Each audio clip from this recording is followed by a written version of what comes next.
333. R.I.P.P. Don P. Ph.D. Yo. I said, R.I.P. TV.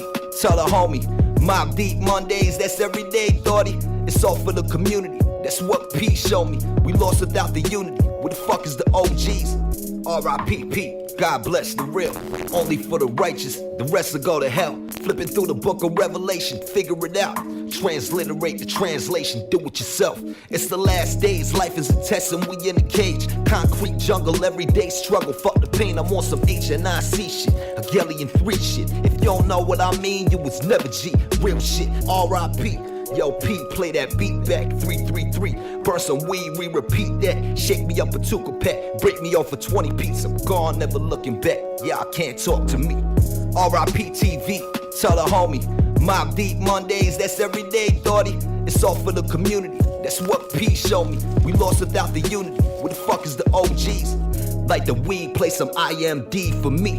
It's hell on earth for real, but y'all don't wanna see paper trail politics. All the shit was prophecy, strictly for the family. Peace to the prodigy. R.I.P.P. I sleep when it's time for me. Dope dreams bring the skilly, pour the Hennessy. Searching for some inner peace, couple hundred G's. Deadly weapons and some weed just for you and me. R.I.P.P. I sleep when it's time for me. Dope dreams bring the skilly, pour the Hennessy. Searching for some inner peace, couple hundred G's. Deadly weapons and some weed just for you and me. Yo.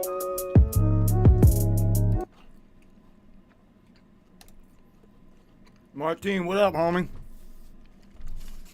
I know it's very rude to be eating in front of another human being, but I ran out of time before 8 o'clock. I want to grab something before Carrie jumps on. I don't think Nice will be showing up today. So, excuse me, while I wait for Carrie to pop in, and play some more music. But I will not be playing any Mobb Deep right now. What's up with you, homie?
Praise God and chase this fiat. What kind of moron I see caught in picking in the job description. They switched the stories, moral ain't different.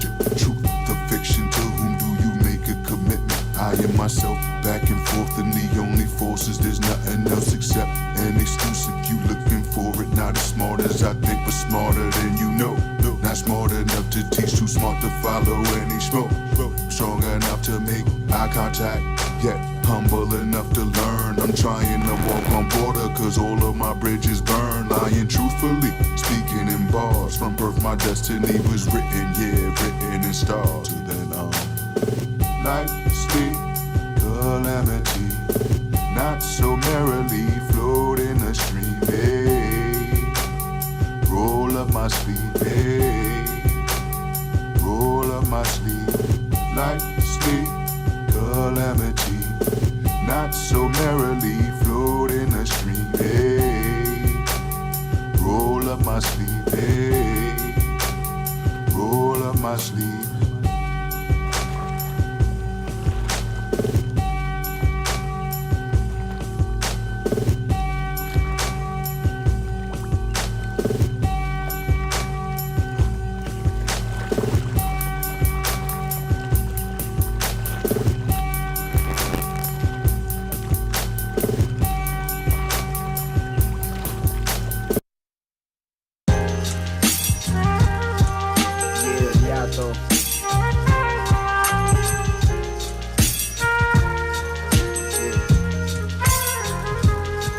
I used to smoke with the homies, drink Taylor and get my brains blown, and made victims out of them bitches that played grown.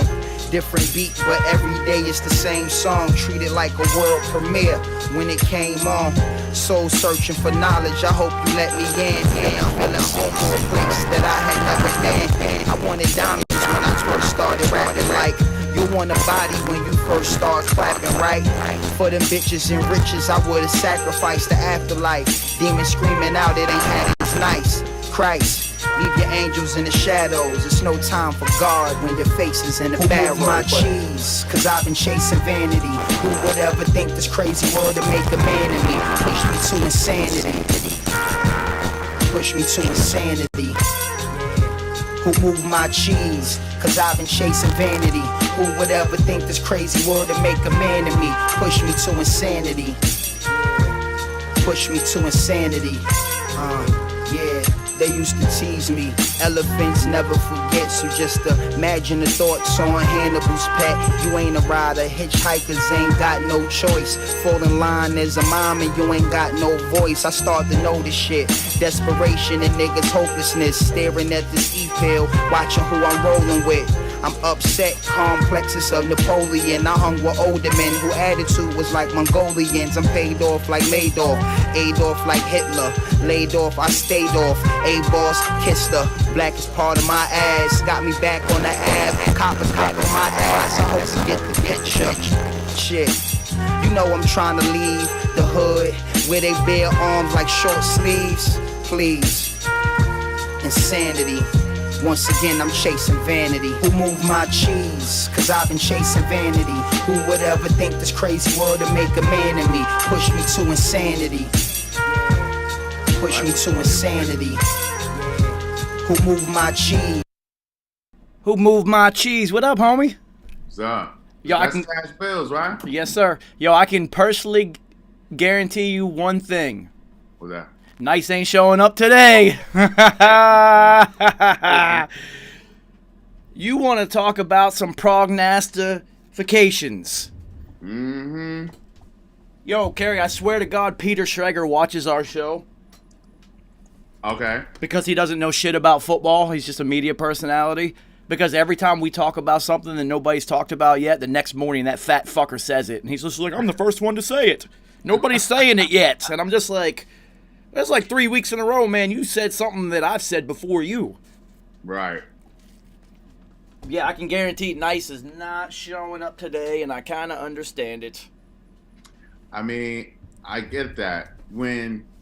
It must just be, well, I know it is. I know it's a terrible feeling when you actually don't want your team to win because you see the bigger picture down the road. For instance, just last year, when Danny Dum Dum decided to ball the fuck out in the last game of the season against the Washington, the Chocolate City Bigums, and we lose Chase Young to who? The Washington Chocolate City Bigums. Yeah. But the thing of it is, I told him. We told him. We said it. It was guaranteed to happen. No, I didn't think it was going to happen against the Rams in L.A. That's for fucking sure. That's the crazy one. That was the crazy part. I thought maybe New England would get them at the end.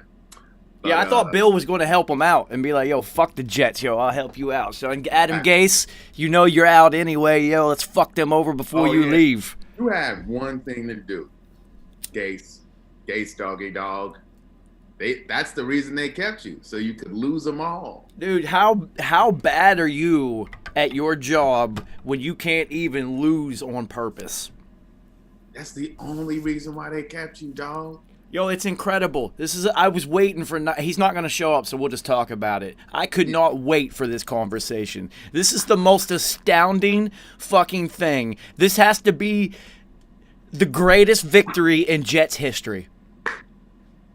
Listen, that's not even hyperbole either. Because outside of Super Bowl III, this ranks right next to it. It has to be. And I'm looking at, I'm talking football-wise. You're 0-57. Yeah. This is a playoff team with the number one defense in football.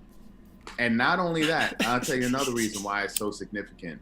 So, if T. Lawrence pans out how we feel like he will, which is a franchise-changing QB, right? That means you have fucked your franchise for the next 2 decades. Easily. For the next 2 decades. So, yeah, that's just some real Jet ass shit right there. That's some real Jets ass shit. I'm sure that you're enjoying the bottom graphics for today's episode. Wait, well, I'm not even seeing them. You probably got the Zoom thing. You gotta see the YouTube channel and not the Zoom. Oh, that's what it is. All right, so I got the normal Gray Matter logo and 333, but I got Juju Smith-Schuster absolutely getting in the process of getting mollywopped. I've got Sam Darnold with the biggest smile on his face possible, and then I've got Trevor Lawrence in a Jags uniform. Let's go. I love it. And listen, remember, we talked about this earlier. I was like, man, Trevor Lawrence to the Jags could be some shit. Yeah, that's why I texted you. This is incredible because their skills, their entire skill position section of the roster is all young, and they can all play. Oh my God, they would ball. And they're all cheap. Dude, they got a chance. They have the perfect recipe for success, and what this reminds me of. It reminds me of old school Jags. Like when they first got in there, they had the perfect mix of young players, young Mark Brunell, young Jimmy Smith, young Keenan McCardell, mixed with some vets, especially on the defensive side. Ooh, that would be, and who was there then? Tommy Coughlin. This would be absolutely perfect. Yeah, perfect. The question is like, who's their coach now? Is it Maroney? Does it even matter? No, not really. It doesn't. They're going to build completely around Trevor. Yeah. Completely. Yeah. But I mean, receivers set, running back set. The tight ends aren't bad. Like O'Shaughnessy played well 2 years ago. He just got hurt. In yours. You could always draft one. Get an Iowa one. Yeah, now with the rest of your picks, it's offensive line. Exactly. And as a matter of fact, Notre Dame has 2 tight ends that you can grab. Whoever's playing tight end at Iowa, draft him. I don't care. Yeah. I don't care if they're a true freshman who hasn't even seen the field yet. Just draft him. He's going to Iowa as a tight end. It's going to work out. Plus, you have a player like Trevor Lawrence, right? You're going to want to go there. You're going to want to play there. And you're already in Florida. Yeah, it's not Miami. Whatever. Jacksonville. I mean, you're still going to get weather. You're going to want to play there. Yeah, you got some players that are going to be like, yo, I'm with it. I want to go to Jacksonville now. I'm going to help turn this thing around because I see, like, we could build something and like I could be a part of it. Like I could be a part of success for a long time and win. This is the most astounding thing that I've seen on a football field since Tom Brady came back from 28-3. Man, Literally, this is the most astounding thing I've seen. I cannot believe they're blowing this. I was doing Mob Deep Monday, so I wasn't even watching the game. yeah, But in the back of my mind, I already knew what was going on because we talked about it. I called it. I said they're not going to win a game the rest of the season. yeah.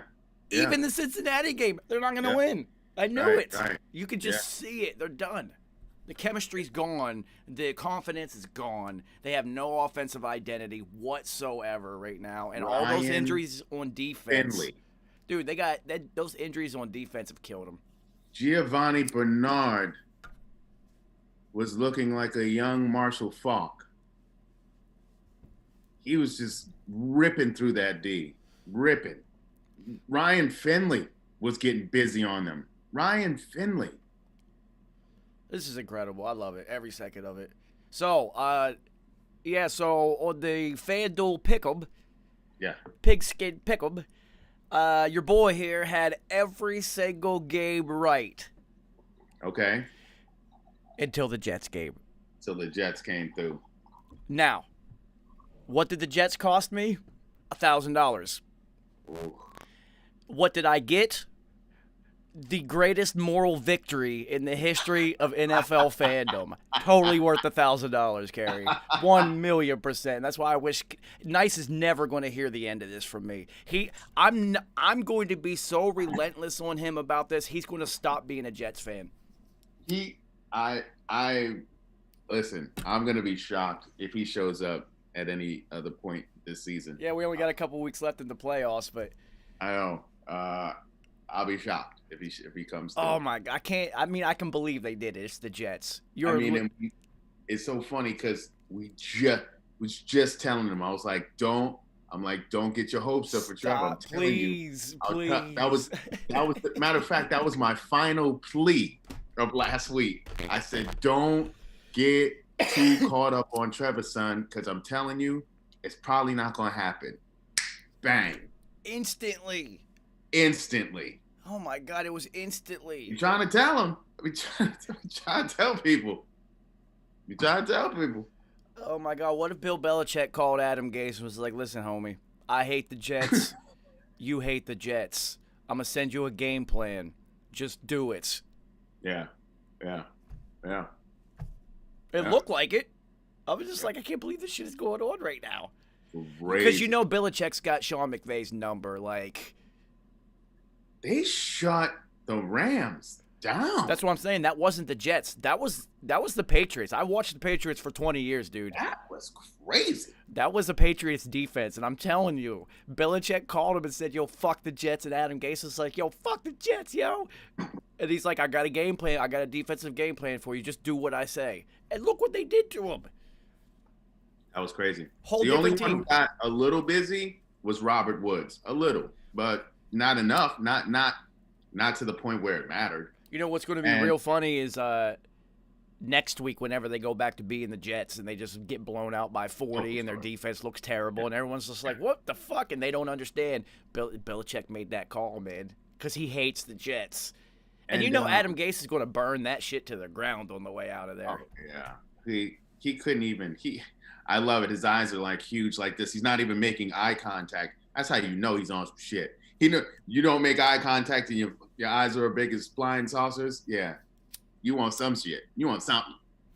But I when it comes to shit like this, I'm always happy for the players because honestly, nobody deserves 0-16. That is just horrible. Just everybody deserves. I've been through an 0 for season before in basketball freshman year. It's not fun. That is just, man. You don't even have a good memory to lean on. They were like, yo, we lost a lot, but we did have that one. No. You know what memory I got to lean on from that 0 for season, Kerry? What is that? The very first opening game when we had no seniors on our roster and we played the number 1 team in the state who had 2 D1 prospects, including Skip Prosser, head coach of Wake Forest at the time, son. God. They beat us by 104. That's when when you're on the team and you're on the bench, you're just like watching the game, cheering their highlights. I was a true freshman. And my coach hated freshmen. Even though I was on the varsity squad, I wasn't going to, Now, here's the fucked up part about it. They intentionally tried to beat us by 100. Mm-hmm. Because once they got up by 50, they just kept, they pressed until halfway through the fourth quarter, full court press, and then they pulled their starters. It was fucking retarded. It was such a big deal that the Archbishop of the state of West Virginia wrote a letter in the Charleston Gazette reprimanding them for poor sportsmanship. I love it. Because it was a Catholic school that did it. Yeah. Well, I remember in a high school game, we played against this team, McClancy. And they had some ballers. I'm talking 6'7" dude who, and you know those 6'7" dudes who just joined the track team to join high jump and just win. Yeah. They don't know what they're doing, but they just leap over the pole because they just got hops like that. Yeah, it was just like that. Their point guard was like 5'10", built like an ox, and he was jumping out the gym too. So they was just throwing alley-oops to each other. It was like, yo, Maul, get that. And just throwing them from half court. So we just watching watching our team get spanked. Speaking of watching a team get spanked, Pittsburgh looks terrible. Mm-hmm. They look terrible. We said it, and we've been saying it for a couple of weeks now, but last week it was really, really evident. Ben's elbow is shot. Everybody wanted to blame all those drops on the receivers. And once again, Gray Matter is the first one to accurately speak about the real issue, and it was Ben. It was not the receivers. The ball was coming out funny, and it makes it hard to catch when timing is so precise. He couldn't hit Claypool at all. Claypool should have had at least 2 to 3 touchdowns and like $180. Yeah, he was destroying this Bengals secondary, but Ben either didn't see him, or when he did see him, couldn't get him the rock. You know what? He should have had 3 touchdowns that game. This, once again, and it goes out, big shout out to avocado ice cream, because you see Drew Brees in that age bracket, his arm's shot too. Mm-hmm. And he always had those shoulder issues way from the beginning of his career. So it's expected at this point. Sure. Big Ben, elbow surgery, physical player, shot. Aaron Rodgers. He was never really a super accurate. He had a big arm. Big arm, yeah. But he now, was never really like he was super accurate. He always had great athletes at receiver who helped that along. But now his accuracy, he's coming up 15 feet short. He's overthrowing people by 7 feet. Like he's looking like Cam Newton out there, to be honest with you. He's got Cam's arm. Now, you look at Tom Brady, who was 43 years old, never had elite arm talent, and it still looks exactly the same he did 15 years ago. That's incredible. And wow. Isn't it amazing when you somehow find a way to get the rock to a future Hall of Fame receiver by the name of AB, Antonio Brown? Well, that was a good throw, too. Isn't it amazing when you just figure out how to get him the rock? And that was a great throw. Absolutely. And what makes it greater is in the time in which it happened, when you really needed that shit. And then, the Falcons just being the Falcons. I mean, that's why I had to text you. This is it's almost guaranteed that Matt Ryan was going to blow that game. I wish I would have live bet that one. It was almost a guarantee. You know what? There should also be some sort of thing where stats, they start taking stats away. He's a stat compiler. You know what I'm saying? Because he had 356, 3 touchdowns, all that. What do you mean? Nothing. Blowing leads, doesn't even matter. They should have somewhere you just take some stats away and shit, and that shit don't even count. They don't even count. Yo, so the Falcons in the second half, I believe, actually in the entire game, I'll give you a stat for the entire game, 13 rushing attempts. Makes a whole lot of sense. We're up by 17. Let's not run the ball ever. And I learned my lesson a few weeks ago by picking up Todd Gurley that the Falcons just don't run the ball ever, even if they're up. It doesn't matter. Matt Ryan is in the huddle, changing plays. He has to be. This is multiple coaches that the same thing is happening. So once again, we go back to what is the common denominator. Matt Ryan's out there getting his Carson Wentz on. Mm-hmm. Mm-hmm. This is incredible, man. And And okay. So a lot of people have said how talented and the potential, and Carson Wentz could have won the MVP that one year. Really could have. Yeah. But physical talent, but not listening to the coaches and all that, and holding on to the rock, he's been getting destroyed, right? Jalen Hurts. Now, if you put them side by side on quarterbacking skills alone, people would pick Carson Wentz. Let's keep it funky. But Jalen Hurts gets in there, and what does he do? Look at the games he's been putting up, and look at the defenses he's been putting them up against. Over 100 yards rushing, 300 yards passing, 3 touchdowns. How come he's finding these receivers and getting the rock to these receivers, but Wentz couldn't do it? So once again, you go back to hero ball. He's out there calling his own plays, and then it's like he's playing Madden. He's calling plays and being like, yo, I'm going to hit this seam route right here. And there's no, like, options B and C at all. Hurts is getting the rock to the tight end. Hurts is throwing it to whoever's open. Exactly. And when it breaks down, I'm out. And he's really smart. He doesn't make mistakes, and Carson Wentz is a mistake machine now. And the best thing of all, he's a leader. Yeah, and that's very important. Intangible. So if you're going to play quarterback and not be a leader, you have to have a skill set that is outrageously through the roof. Mm-hmm. But even then, if you're an NFL quarterback and you have a good skill, you're already the leader. Like, right. You've been the leader in high school and college and everywhere you've ever gone. Because your skill set speaks for itself. Yeah, it's already. And people want to follow you. Yeah, you've already had to adopt that moniker. Right. That's why when you see like Ryan Finley or somebody, I don't think Ryan Finley's leading anybody. He's not a leader of men. No, but he led those men last night. But he did. But and he showed his toughness, which they respect. Yes. So they respected him because he got crunched. I mean, 3 cats was trying to knock him 3 different ways. He still got up, and then he ran and got the first down with his legs. I was like, okay, all right. It's done. It was done after that. Like, you get up. That's your best shot? Okay, we good. We good then. Pittsburgh, they just look gassed too. Too many injuries. Too many people playing too many snaps. No rotation on the defensive line. They got their third-string safeties playing outside linebacker right now. Like, that defense is over. They're not going to be able to stop anybody. They can't. You couldn't stop the Bengals with Ryan fucking Finley. Well, here's the thing. When they needed a big stop to give them a chance to even go down, your boy Minkah Fitzpatrick came up. It's a big third down stop. But then you hand the arm to QB Noodles, and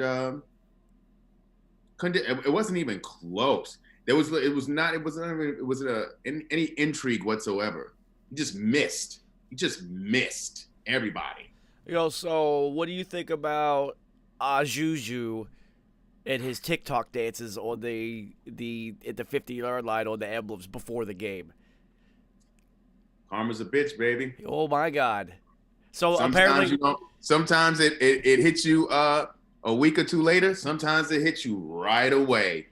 Enjoy the flavor, baby. Enjoy the flavor. It's working. He does have the highest jersey sales of any non-quarterback in the NFL. So his social media. He appeals to that age group, that demographic. Well, I mean, I hope they're watching his replays because he just absolutely got tattooed for that shit. Correct. Well, deservedly too, because. Oh hell! Yeah. And see, that's what I like. Like they were like, "Oh, you gonna do that? Okay, we gonna work it out on the field." Oh, and they worked it out. They worked it out on his ass. I just don't understand in a combat sport like football when the almighty Mo is everything. Why would you even piss off the other team? Why? I mean, it is designed for revenge. Like, oh, that's what it is? Okay, I got you. Like, I got you. I remember that there have been plays where I'm starting to go one way. I know what my assignment is, but I see that there's no action on my side. I'm like, oh, here it is. And whoever got me before or did something or said something, I seek them out and I seek to destroy. Yeah, and God, I get that. yeah. Fuck my Pro Football Focus grade on that play. I got work to put in. Yup. Sure enough. And I let them know. And you let them know. Yeah, football ain't like that anymore, though, homie. Now, Yeah. can you imagine if, say, who's the other social media star that's a wide receiver? I don't even fucking know. Say one of these young kids comes in and does his TikTok dance on the middle of the Steelers emblem. Do you think they would let him get away with that? Oh, well, I would say Odell Beckham with the blonde hair, but I mean, see what happened to him. He gone. Yeah, so what if Odell goes into Pittsburgh and does like the riverboat dance right on that fucking... The Steelers, by reputation, Mike Tomlin would hit him and say he would handle it himself. I was to say, without any pads on. Yeah. Yeah, like the players of old would come out off the sidelines and handle that shit. Right? So the ghost of Rocky Blyer and Franco Harris descending. Now, they don't even need the steel curtain for that one. But if they did, and Jack Ham came and Mel Big Blunts came, oh, he would be in major trouble. Man, do I wish Mel Blunt played football nowadays so I could wear his jersey. God. What a great name. Yeah, I just want to wear his jersey. What a just great name. Also, speaking of crazy Pittsburgh defensive players who are no longer with us, R.I.P. to Kevin Green. Completely sudden, too. Had to have been a heart attack. Only 58. Yeah. Someone slid this in my direction. They immediately said roids. I was like, Could have been. He was very intense. I hadn't really thought about it. I mean, he was dungeon. I mean, but every linebacker on that team was, I mean, you had Levon Kirkland, you had him, you had my man with the ball head. Greg Lloyd, thank you. They were all no neck, yoked, just like this. Yeah. Greg Lloyd, come on, dude. He was a monster. Yeah. So it's funny because, well, it's not funny, but it was funny because the Pat McAfee show, as you know, I'm an avid viewer. Yeah. And Tuesdays is Aaron Rodgers Tuesdays. So Aaron Rodgers and A.J. Hawk is the co-host for the third hour of the show. Mm-hmm. And so both of them played with Kevin Green. Mm-hmm. So they had a ton of Kevin Green stories, right? And I am fully convinced that I think his name's Terry Reynolds. That Terry Reynolds 100% based Hulk Hogan off of Kevin Green. Oh, yeah. Terry Bollea. Bollea? Well, he changed it. He didn't keep that last name, though. Now it's Reynolds? No, I thought he changed it to even when he first started wrestling and shit. Oh, well, because he's really Italian, but they had to make him Irish. Or yeah, something. it was weird. But anyway, they had too many Italians because of Bruno Sammartino and. Yeah, but anyway, I am fully convinced after hearing all these stories about Kevin Green today that Hulk Hogan is literally based off of Kevin Green. The hair, the way he speaks, the voice, the words he uses, everything. Apparently, literally, Kevin Green says brother after everything. And he talks exactly like Hulk Hogan, brother. So that Kevin Green based himself off of Hulk Hogan. No, Kevin Green was doing that in the 70s. They said when he first got in, he's always been like that. Yeah, but Hogan was around in the 70s. So I don't know. So it could have been flip-flopped. It could have been flip-flopped, but I'm looking at Kevin Green like that's genuinely who he was. Mm-hmm. And Hulk Hogan became that. I'm convinced because plus Kevin Green had a marvelous mane of hair, which Hulk Hogan did not enjoy because the sunroof was always open. Yeah, he put the top up though. He had the Hulkamania. He had the Hulkamania Scully on. Yeah, I mean because so I would definitely say that not Hulk. What was his name? The one who played up on Green Bay who had the hair, blonde Goldilocks. He definitely based his shit off of Kevin Green, for sure. Yeah, but just listening to the way they said that Kevin Green talks, literally, they were like in meetings or the sideline. He was a wrestler at heart. All the way. It was just like, oh, yeah, brother. Yeah. This is going to be the greatest day ever out here, brother. Like, Just Well, then also you got to remember too.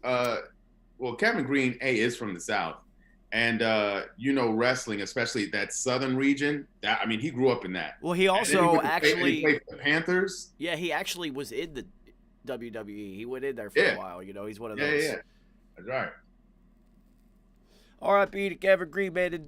The sneaky stat about him: 3rd all-time in sacks in NFL history. You would never guess that. Ever. You might put him, even if you're a football head, you'd be like, oh, he's somewhere in the top 10 in the back end somewhere, because so many people have come after that, like Dwight Freeney. When he was on the Panthers, that's when he got it. Yeah, yeah, that's crazy. That's crazy. Yep. And shout out to that Panthers defense. Him, Sam Mills, Lamar Lathan. They had some monsters. Sam Mills was that dude. Yeah. He was that dude. So yeah, man, the Kevin Green that came out of nowhere. So sure did. Heart attack, probably roid related. Let's be realistic. We are pragmatic here on Gray Battered. So it is what it is. So these games outside, I know he's not going to show up. God damn it! This would. I don't care. We'll have this conversation next season. Oh yeah. If that's how long. You will never escape this conversation. No, we have to have it. Oh, a big old fat "I told you so" is happening. Oh, for sure. So something hilarious has been happening on the McAfee show. So one of the crew members is born and bred Detroit native, so he's a Lions fan. And since the Lions suck, and everyone else, including Pat, are all from Pittsburgh, basically, he decided 3 weeks ago that he was going to become a Steelers fan. And I swear, ever since he declared his fandom, they have lost. This dude got like 10,000 death threats on social media last night, because it's a big deal. Like, dude, they have like 40, 50,000 people watching live every day. It's like a big fucking deal, right? So, it's the Foxy curse. This shit is real. Like, he literally cursed them. And that shit is fucking hysterical, yo. There's people wanting to kill this dude. I don't think it's that serious. Yeah. If you know football, it wasn't about this dude at all. You could see the decline coming. Yes. Like, oh my God, who just got hurt? Devin Bush is hurt? Ooh, that's going to hurt. Wait a minute, this white dude can really fucking lay people out. Well, that only lasted 2 weeks. Yeah. That only lasted 2 weeks. Now he's hurt. He's out of there. Well, now who's good? You got a safety playing in that spot now. Oh, interesting. Yeah. All right, it was still working, though. Yeah, man, Bud. And then Bud got hurt, and I'm telling you, I called it. When he got hurt, I was like, it's over. Now you can shift everything onto two players. Yep. And ever since the first half of Pittsburgh's game 3 weeks ago, you got to remember, in the first half of that first loss, Casey Hayward literally dominated that game by himself. And then from that moment on, that man has disappeared from sight. I mean, him and Stephon Tuitt, too. Stephon Tuitt was getting busy. See what Bud Dupree, the lack of Bud Dupree, now you can have, as you know, shift the tight end over to Chip or the running back, focus on TJ Watt. Now you can double team Hayward and single team everyone else, and it's been working. Yep. It's literally been working. They can't stop nobody. It's you can't stop Ryan. Listen, no Tyler Boyd, no Joe Mixon. Did AJ Green even play last night? He was out there. He didn't really do nothing. T. Higgins really didn't do nothing. Nobody did except Tight end Ryan. wasn't even involved. It was Giovanni Bernard, and it was Ryan Finley. Ryan Finley got busy, man, and Ryan Finley, yeah. So somebody asked me last night during the Mobb Deep Monday, because while one of the songs were playing, I just checked the score, and I was like, holy fucking shit, the Bengals are up 17-0. And we started talking about Ryan Finley, and I was just like, listen, Ryan Finley is exactly what he is. That is a solid backup quarterback. He's a professional football player. That's a professional football player who has proven, mind you, third string, and who's now proven he deserves to be in the NFL. Oh, absolutely. He earned his spot, and he just earned himself a good backup job somewhere else. He did. And the Bengals' his backup job is going to stay with Brandon Allen, who used to play for the Razorbacks. and if Brandon Allen was in, he definitely would have got the ball to he would have got the rock to my man T. Higgins, who I really needed last night. All right, so I could go to the championship. Damn it. All right, so check this shit out. If I would have started Matthew Ice Cream over Aaron Rodgers, I would be in the chip right now. And I knew I should have, because no matter what, Tampa Bay's fucking secondary sucks. Yeah. Point blank, period. And I should have just based off of that alone. And Matthew Ice Cream is a stat stuffer. That's what he does. So yeah, let me tell you about my fantasy roster downfall. I was on a hot streak this week, homie. I can't wait till next year. I'm actually sad that the season's ending because I'm just now starting to actually figure this shit out a little bit. Boy, did I nail it this week. Nailed it. Except for the motherfucking tight end. Now, for some reason, in the second half, Kyler Murray just did not throw it to Arnold at all. Dude had 3 catches for 64 yards in the first half, 18-plus yard average, actually over 20 yard per average, getting busy. I'm like, yo, if he gets in the fucking end zone, I'm going to win. I was in second place going into the fucking, in the one of the big rooms, like $5,000. And because I had Tom Brady and Derrick Henry and was right, I've been riding Tony Pollard for the last couple weeks as the backup running back, and then I saw that Zeke wasn't playing. I was like, dude, he's like $4,500 for salary. This is easy. Bang, got him. Picked all the right receivers except one.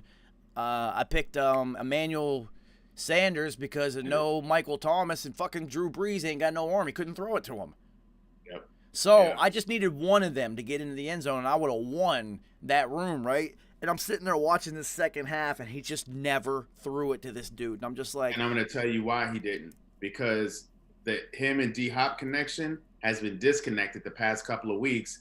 And when you want to get reconnected with your wide receiver, give him a nice little healthy dose of the Philadelphia Eagles secondary. And as soon as he started connecting with him, it was D-Hop all day. I mean, even Larry Fitz. Even Fitzy had him a touchdown. His first one this season. So... to keep that streak of 17 years with a touchdown, a receiving touchdown going. Shout out to Larry Fitz. Yeah, so I'm watching the second half, and I'm just watching my point total. Literally did not increase by 1/10 of a point. And I go from second, and it just starts falling. And I went from $5,000 to $3. Because they did not use the motherfucking tight end the entire second. Just one touchdown and $3 would have turned into like $500 or something. I would have been in the top 10, and because the room had like 800,000 people in it.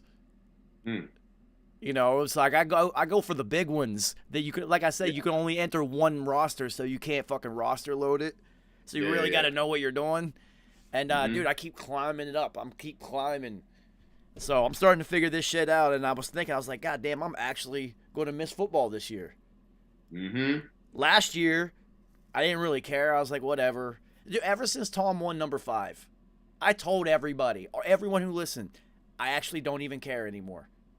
I don't care anymore. And that's the beauty about fantasy, because now you have stakes. You know what I mean? So I actually care more than other players. Yeah. Now you care about all the games because you like, how's my man's doing? How's my man's doing over here? So you check in every game, and so you get to know about each team, strength, weaknesses, like It also makes doing this show way easier because I am engaged on every game all day long. Like I don't even write notes down anymore. I just remember everything that won because I'm literally checking everything the whole time. Exactly. And I'm just like I keep bouncing back and forth, but yeah, it has changed. But like I always said, I won't do this until that iteration of the Patriots is over. And now that it is, it's literally changed football because I'm not a fan of any team at all. I don't have a fan. I'm still a Patriots fan because I'm all 20 years straight. You just don't throw them out the window. Sure, but it's not like it used to be. I don't know every single player on there. You had a hell of a love affair. Y'all stay friendly. Y'all still friends. Yeah, we're still friendly, but I don't. I don't checking on each other. You know what I'm saying? You care about each other. But, I don't know. I don't know all their new friends. I don't know who she's hanging out with now. You ain't keeping up with them like that. Nah. I mean, dude, I used to know like the practice squad players. Like I was on it. Yeah. You know what I'm saying? You knew what the aunties and the cousins was up to. Now you know you just check in on special occasions, birthdays, maybe a holiday or two. Every once in a while, son. You know, other than that, I'm literally just I'm just consuming as much football as I can. Yeah. And that's really all it is, which is cool, though. It's cool. The Raiders suck. They're out of the playoffs. Way to go. That also means Derek Carr is probably going to be gone, too. Well, here's the thing. He may have gotten Wally pipped. And that's an old school reference for you youngsters out there. Wally Pipp used to play for the Yankees, ended up getting hurt. Lou Gehrig came in, and then Lou Gehrig never relinquished the position again and went on to set records for playing the longest, being an Ironman until obviously Cal Ripken Jr. took that over. So you never want to get Wally Pipp, who was also a good player. So he provided the Raiders, even though they lost, with an element that was missing from that quarterback position, and that we saw how dangerous it was, those legs. And so it's going to be tough for any franchise unless you're just an elite quarterback who could just drop back and make shit happen, quick decisions, ball gets out of your hand in seconds, like 2 seconds. You're going to have to run. Every franchise is going to have a running quarterback, pretty much. And you know, Carr is not that. You know, he's tough. He'll step up in the pocket. He'll be there. He'll make, you know. Flea just made a very good point, though. He said Derek Carr can go to San Francisco. Derek Carr with Shanahan would fit because Shanahan doesn't require the quarterbacks to run that much. It's not even like a big part of it. That's a good idea. That would be a good look for him. Yeah. That would be a good look. I mean, because Derek Carr. I think he could play football. It's just I like Derek Carr too. I just think he might have been born too late. His style of football doesn't work anymore, and he's not good. He's not Aaron Rodgers talented, right? And plus, Aaron Rodgers can run if necessary, just like Patrick Mahomes. All the arm talent in the world, but will beat you with his legs if necessary. Tom Brady.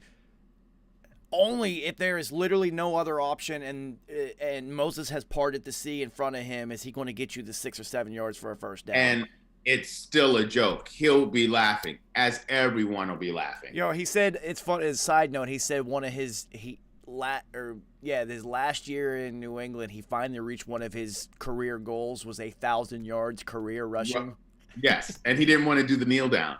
Yeah, because he didn't want to lose that yard. I know.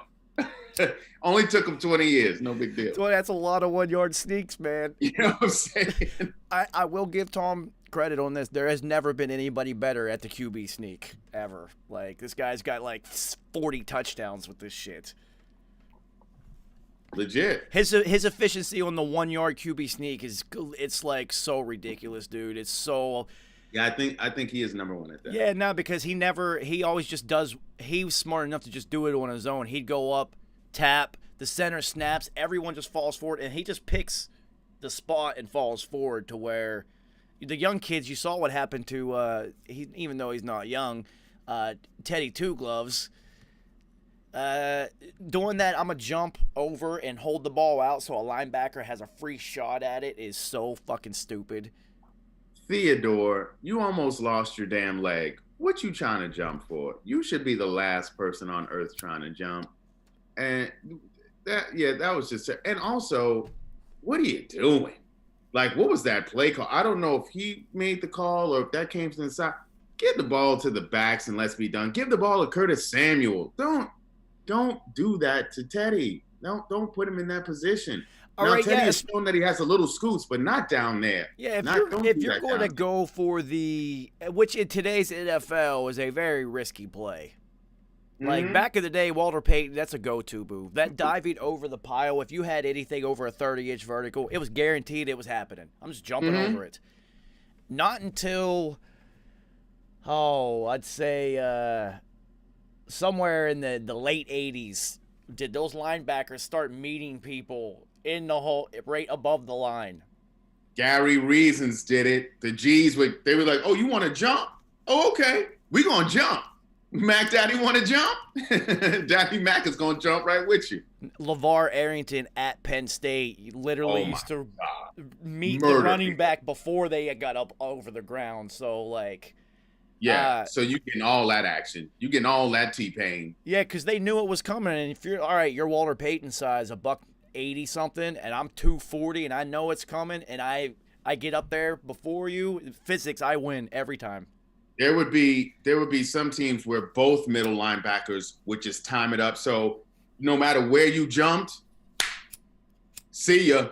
Looking like volleyball players out there timing their jumps and shit, you know. See ya. Yeah, that shit doesn't exist anymore because you will get popped. So I don't understand why you're going to take a fragile quarterback who has a injury history, who almost ended his career, and have him be the one who tries to leap over the top. He had to have done that. That had to have been him. Because Matt Rule said, "We told you not to hold the ball out like that." So then why call the QB sneak from that far away when that was just very odd. I think Teddy called the over the top on his own. I think it was I think that would have been a thing that he did because that just didn't fit. That didn't fit the situation at the time to do that. Yeah, he and Teddy, you don't have it in you to do that. Right. You physically don't have it in you to straight vertical forward like that. It's not in you, dude. Right. It's not in you. So, that was really interesting. Buffalo and Denver, that was easy. I guarantee you Drew Lock is not having 2 good games in a row in his career. He's that guy. You can see it already. He's Jay Cutler all over again. You know, because he got the win. He raged at a kegger with his douche face. I just don't like something about his face. I just don't like his face. He raged at a fucking kegger, no mask on again, and then he fucking came back here and fucking stunk it up. All right, so I love the freestyle shows instead of having a scripted nonsense. Talking about no mask on, the Chocolate City Bigums, Dwayne Haskins, gets caught out in the strip club post-game maskless.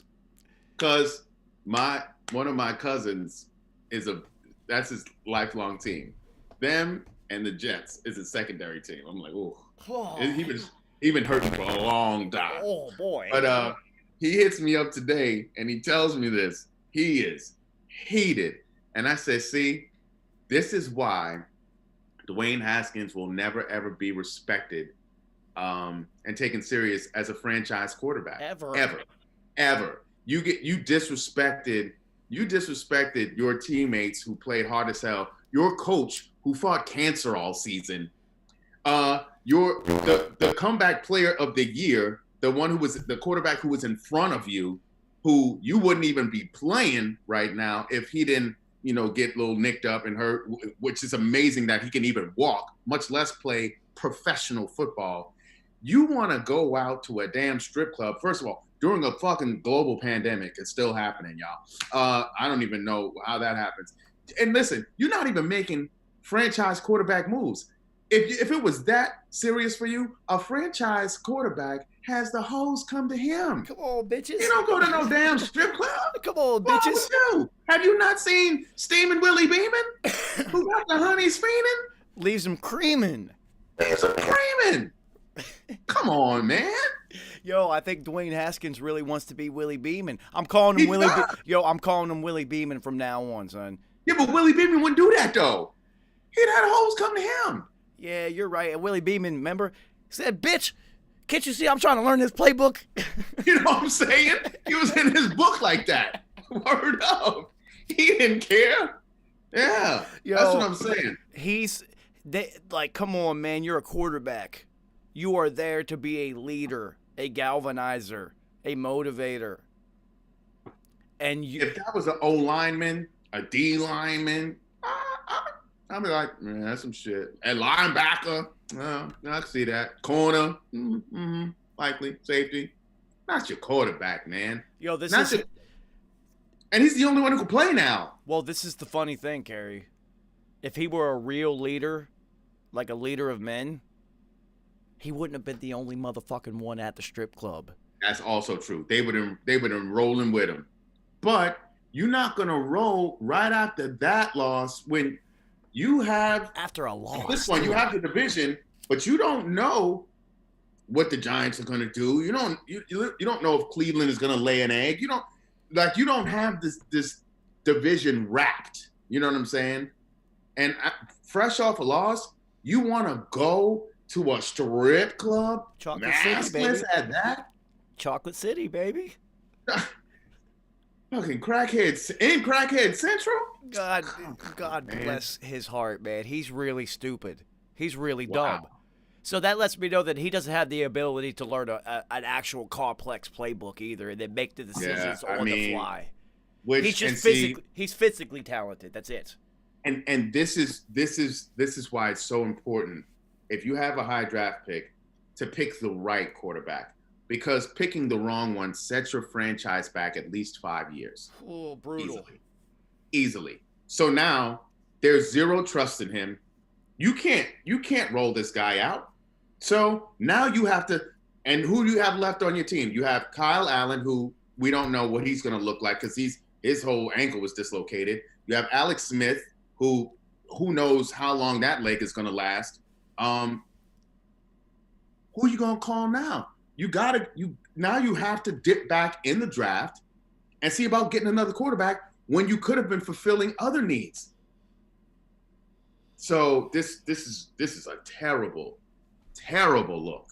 Yeah, it's awful. The most unprofessional shit. He's not going to get it together either, because this type of shit is kind of always, this cloud's always kind of hung around him. It's just when you're in college and you play at Ohio State, and every single player on your fucking roster is a blue chip recruit, and you're going to win, you don't even have to be a good quarterback, just your physical talent alone, you're going to win national titles and shit. So who cares? Cardell Jones. Exactly. Craig Krenzel. What was the other one that went to Baltimore and played for a little bit? Smith. Oh, Taylor. Was he a Taylor too? The one who played with Ted Ginn Jr. Yeah. And then they got destroyed. Troy Smith. See, they had a litany of quarterbacks who have a. That's why I never trust a Ohio State quarterback. Their teams are fucking loaded. How could you lose with that roster? It's impossible. And that's why I am real iffy on the Alabama quarterbacks. And now, this quarterback that's down there now, you have these absolute studs everywhere on your roster, and you can't run. You just stand there. The NFL doesn't do that anymore. It doesn't do that anymore. Even Justin Herbert, who is a pocket passer, will get out and move. Oh, he's an athlete. That's what I'm saying. You have to be an athlete now. Yeah. You can't just stand. Tom Brady's the last one. And he's also 6'6" and strong. Yeah. I mean, you know what I'm saying? He has a stupid haircut, but other than that, he got his shit together. And he's also smart. And that, like we were talking about before, he could read defenses. Like, he sees the defense. Now that he's been playing since the very beginning, he sees how a lot of these teams have been playing him, and he keeps that computed. This kid is smart. This cat was going to be a doctor. I mean, you're not dealing with a dummy here. This kid is smart. You see, so his brain is trained to analyze and then diagnose. He makes good That's decisions. what his brain is trained to do. I don't see Herbert throwing it into double and triple coverage. I don't see him making stupid. I've been watching him all year. Because, when he did like his first couple games, and then he stopped. Yeah. He saw what it was, and he was like trying to go across field, and then he stopped. Yeah, no, I mean, he learned quickly that, wait a minute, I can't do that here. These guys are too fast. Okay, I'm going to try that dumb shit again. Which is good, and you could see it on the field. I've watched every game because he is now. I'm not going to give him the mantle. Oh my God! Like when I saw Tom Brady, who had already won 2 Super Bowl titles, when I was just like, this is the best quarterback I've ever seen play. Mechanics wise, just every intangibles and mechanics, and then I feel the same way when I watch Herbert play. I'm just everything. He checks every single box that there is about being a quarterback. I'm just like. And that's why I texted you that shit. I was like, man, this dude, even when he's scrambling, he'll still set his feet. His feet are pointed toward where he wants to throw the ball. He squares his shoulders. Bang, lets it go. Everything is perfect. Everything. I love it. It's like Every single time. It's not like Patrick Mahomes, who just has so much goddamn arm talent. That was sick. It's so stupid, dude. It's so stupid. Yeah. And he is now deploying passes that I have waited a lifetime of being a football fan to see people throw. Not the no looks. Brett Favre's been doing that shit forever. Yeah. Shit like that. But he is throwing, all right, I don't have anywhere to go with it. My guy's 30 yards away. I'm just going to lob it softly. And by the time he gets there, all Markelle Hardman did was just lay his hands out, bang, right there. How many quarterbacks have you seen that lob that besides him and Russell Wilson? Russell Wilson does that shit all the time. Russell Wilson does it. Beautiful. It's a thing of beauty to watch. Because he lets it go, and if you're to the casual eye, you're like, oh, is he throwing it away? Oh, that's going to be an interception. Wait a minute. Did he catch that? That's a fucking touchdown? Okay, they need to slow that down. I need to see it again. And he saw it all the way. He was like, my guy will get there. Let me just put that right there. Go get that. You saw he waited and he waited and he waited, and then he didn't have enough time to wait anymore to throw it how every other quarterback except him and Russell Wilson would throw, which is, I'm going to lead the guy a little bit and throw it at him. Yeah. He just, all right, now I know at which angle I have to. Yeah. I was just like, oh, Russell Wilson's the only one I've ever seen do that besides him. Yep. It's incredible, Amazing. man. Incredible Amazing. arm talent. Incredible arm talent. Yep. Oh my God, it's just so stupid. He's throwing things at angles that you're not supposed to throw them at. And also, going back to Trevor Lawrence, T-Law, he was saying in order to take his game to the next level, he has to throw with the anticipation because he says he's been getting away with just arm talent and physical capabilities, and he knows that he won't be able to continue to do that. So now he's going to start having to throw with the anticipation because, he has these ridiculous receivers, and he knows that the talent and defense is just not going to be able to handle them. But you get to that next level, everybody's fucking And talented. on top of that, he doesn't even play in the SEC, so I know. you're not even seeing the top college defensive backs Exactly. all year. So, let's be realistic. So, but he knows what he needs to work on. So that shows you that he wants to be good, too, and you want somebody who is that good who wants to be great. Exactly. Who isn't just be like, oh, I'm just better than everybody already. I'm good. Way to go, Jets. Way to go. Oh, my God. I cannot believe they blew. I can. It's the most Jets thing ever. Oh, man. Jacksonville is going to be so good. I'm going to love it. I'm going to love it. Listen, how do you flip your franchise this quickly? Talking about going to an AFC Championship game against New England, almost beating them, almost going to the chip just a few years ago, losing Jaylen Ramsey, losing essentially your entire defensive line. You lost them all. Linebackers galore. People just leaving out the door. You lose your defense.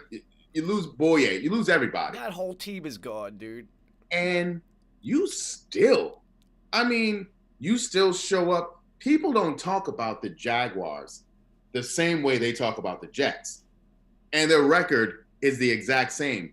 But people don't talk about Jacksonville that way. They talk about Jacksonville like, yo, they tough. Like, that is not an easy dub right there. So they put respect on Jacksonville's name. So if you get respect on your name and then you just get a couple little pieces here and there, your shit is flipped like that.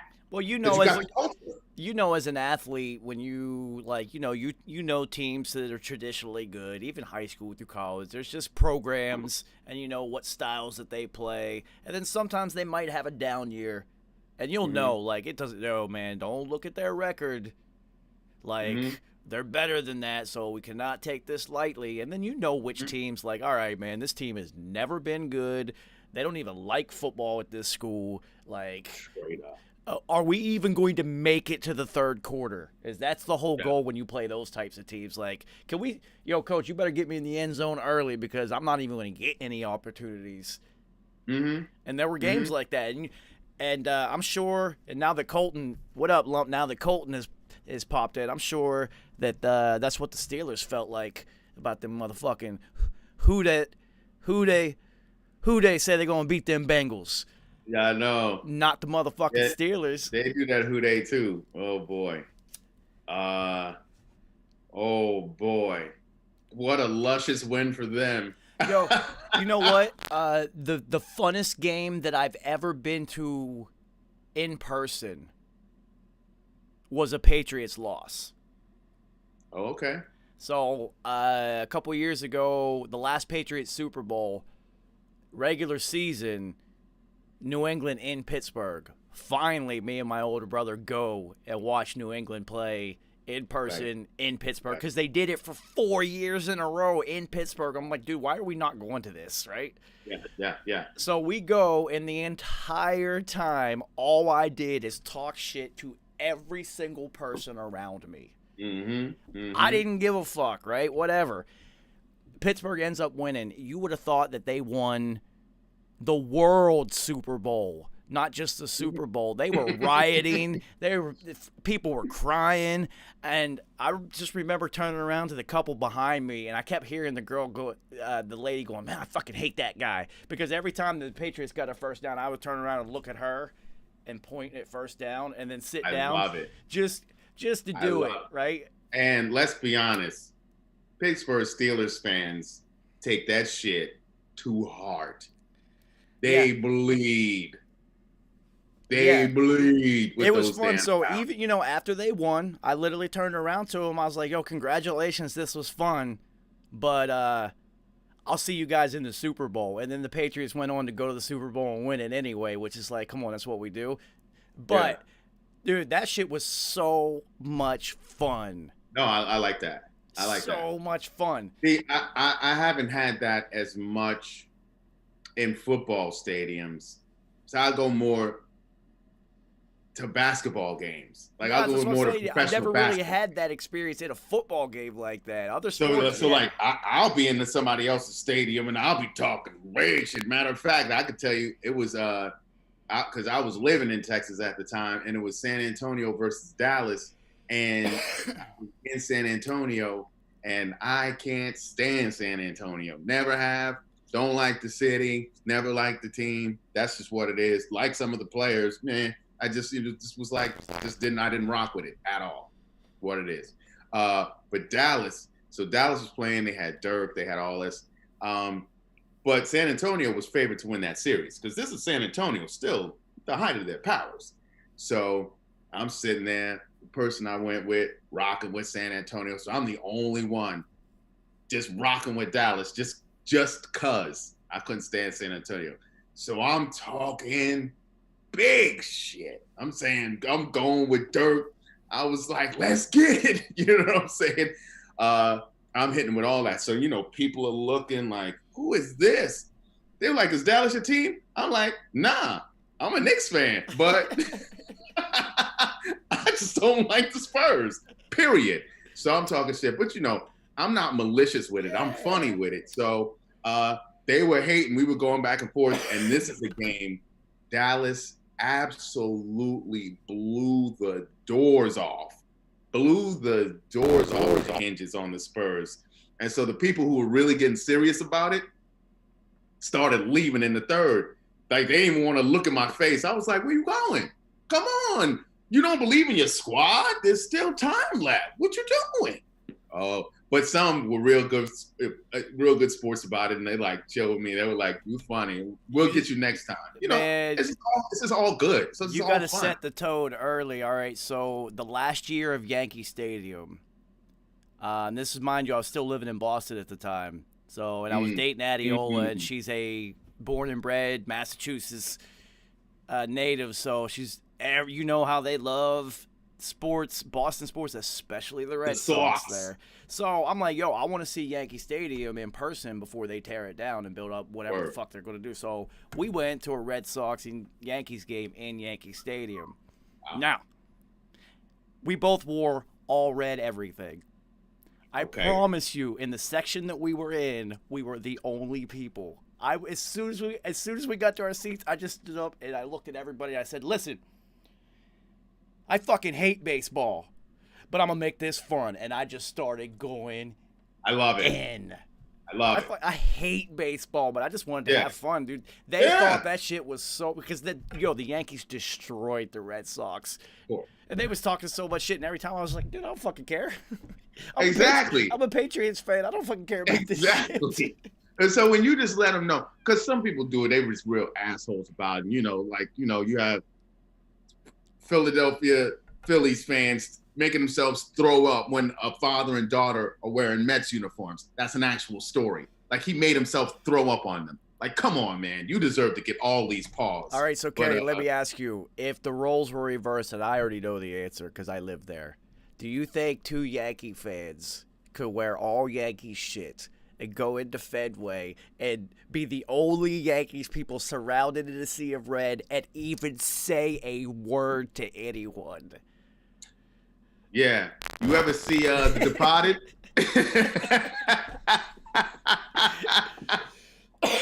Yeah, now you guys can't leave. All right. Yeah, dude, it would be trouble. Yeah, it's a different situation. Trust me, I've been out there. I couldn't even sit in the damn seats because they so small. I had to sit sideways, and I was like, "Listen, I can't be here that much longer because I can't even get comfortable here. Let's just go back to the bar that had 100 different brews. Let's do that." Oh, yo, that was awesome. Yo, I know exactly which one you're talking about. You don't talk about. It's right across the street from the stadium. It's right over there. It's a microbrewery, and they got this ill blueberry beer there that they put blueberries in from New Hampshire. That shit is incredible, dude. Yo, that spot was lit. I tell you, that was the spot to be. I was like, all right, I'll fuck with this spot. Well, yeah, Fenway is when you see it on TV, it's just like Madison Square Garden. You watch a game on TV, you're like, man, that place is fucking incredible. And then you get there and and mind you, we're friends. We've been friends for a long time. I am short. Those stadiums, those seating arrangements are short for me. I'm just like, what in the fuck is this? So I'm struggling. Nah, go to Barclays. The games be lit there anyway. I've been going to Barclays. Barclays. I've been going to Barclays. They did a good and their chants are better anyway. Brooklyn, like the whole shit is better. That whole shit is better. It sounds great at that place. I've been to a couple. Oh yeah, it's dope, and that's why they have the concerts there. It's always lit at Barclays. All right, so before we jump back into football, which is why we're all here, and Flea, whenever football season is over, we're gonna keep doing because the off season in football is a big deal, more than any other sport. It's a huge deal. So we will continue to talk about sports along with football. Once football's over, I do like watching basketball a little bit. I love college basketball, and Zion plays now. That shit's always fun to watch. So we will talk about basketball. I will watch Zion. And basketball is going to be really interesting this year because they're going to do a lot of back-to-back home and just two teams playing each other back-to-back, just so they could minimize traveling. So. And also, interesting. If someone just gave you 30 points the night before, what you going to do in the follow-up game? Like, these games are going to get real interesting. Oh, somebody says the wrong thing on Thursday night and Friday night, you play again. Oh my God. It's going to get real playground out there. We're going to see how playground is, especially if the ballers really came from the playground. We're going to see some real playground shit this year. The other thing that you're going to notice in this NBA season is success is going to penalize you more than any other season in the history of the NBA. Because, dude, the Lakers just won like fucking 7 days ago or something. Word. It's like It's been like 28 days or something. It's like what the fuck. So the people, it's a whole new year. Steph Curry got cornrows now. Who saw that coming?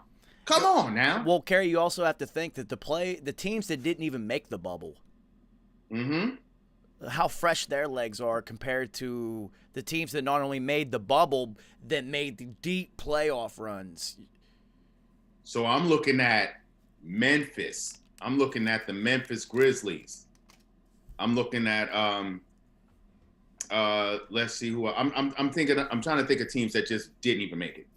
But even those teams who did make it in, but then it didn't really pan out for them. Like Portland. Exactly. Philadelphia is going to be interesting, especially if James Harden going over there. That's the word right now. Well, it's rumored. Ben Simmons for James Harden. James Harden's out there looking like Charles Barkley right now. He's about 40 pounds overweight. Oh my goodness, that's just a mess. He's just a mess. I mean, so how you? Okay, listen. if you come back and you crazy in shape and you like, I'm dedicated to win, y'all not dedicated to win, so I got to get out of here. You demanding a trade, you come to camp. First of all, you don't even want to show up to camp. Then you get there and you 30 pounds overweight, but you want us to just do everything we can to get ready? Come on, man. Like, you're not even serious right now. Like, I can't respect that. No. Another team to watch out for, they're going to be interesting to watch. Washington Wizards. And less because of Russell going there, more because of I do like some of their younger talent, and Bradley Beal really did step up. Like, I really like Rui Hachimura. That guy could ball. Well, I look at it more of not as it's interesting because now Russ is there. It's now actually more interesting because John Wall was not there. So now the focus is a whole different. Exactly. All about so now him. you got to split your focus. You can't just be Bradley Beal focused. You got to split that thing. And they got some players over there that people really sleep on. You don't really, they're gonna make some noise. And honestly, Brooklyn, you have to look at Brooklyn now. You have to, but what the fuck is up with Kyrie, man? What's up with that? I mean, that dude is, come on, man. We knew he's a flat earther. That dude is just weird.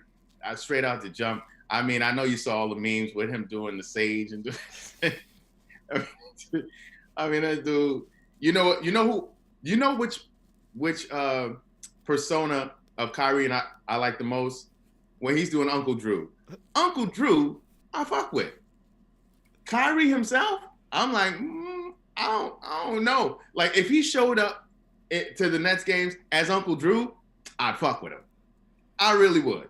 But just him being him, he just a different cat. Maybe he knows something we don't know. I don't know. But until we find that out, who he should start hanging out with just for the entertainment purposes for us, because we need it during the Roni Chapter 2. He should hang out with Dennis Rodman. I need Kyrie to come out with fucking multicolored hair and facial piercings, looking like Lil Wayne on the court, but still balling. Still got the illest handle in the game. His godfather should go talk. His godfather's Rod Strickland. Rod should be like, yo, Rod is from the Bronx. He like, yo, son, come holler at me for a second. Yo, what's up, man? What's up with you? What's going on, man? What's going down? Tell me something. You hit clutch shots. You got the illest handle in the history of basketball, probably. Like, dude, this dude's handles are incredible. It's definitely up there. They are incredible. Be easy. I know. It's incredible. So that's what I'm saying. Like, if he and Durant can manage to stay healthy, they also got Karis LeVert. They got shooters. They got rebounders. They got guys who play D. I mean, they complete. They are a complete team. They're going to be tough. Like I said, man, and another thing that's going to hurt the Lakers is the NBA is allowing for players or teams to rest their players, but not in televised games. And the Lakers are going to be televised almost every fucking game of the year, so there is no rest. So this will help teams like the Orlando Magic. While we're on basketball right now, the Pacers. I wanted to give a big shout out. If I was a caller, they would call into other sports shows. A big shout out to Markelle Fultz. Just signed a $30 million deal after everyone thought his career was over and he was broken. Yep. Big shout out to you, Hobie, because. And let me tell you something. Normally, athletes that experience the yips don't come back.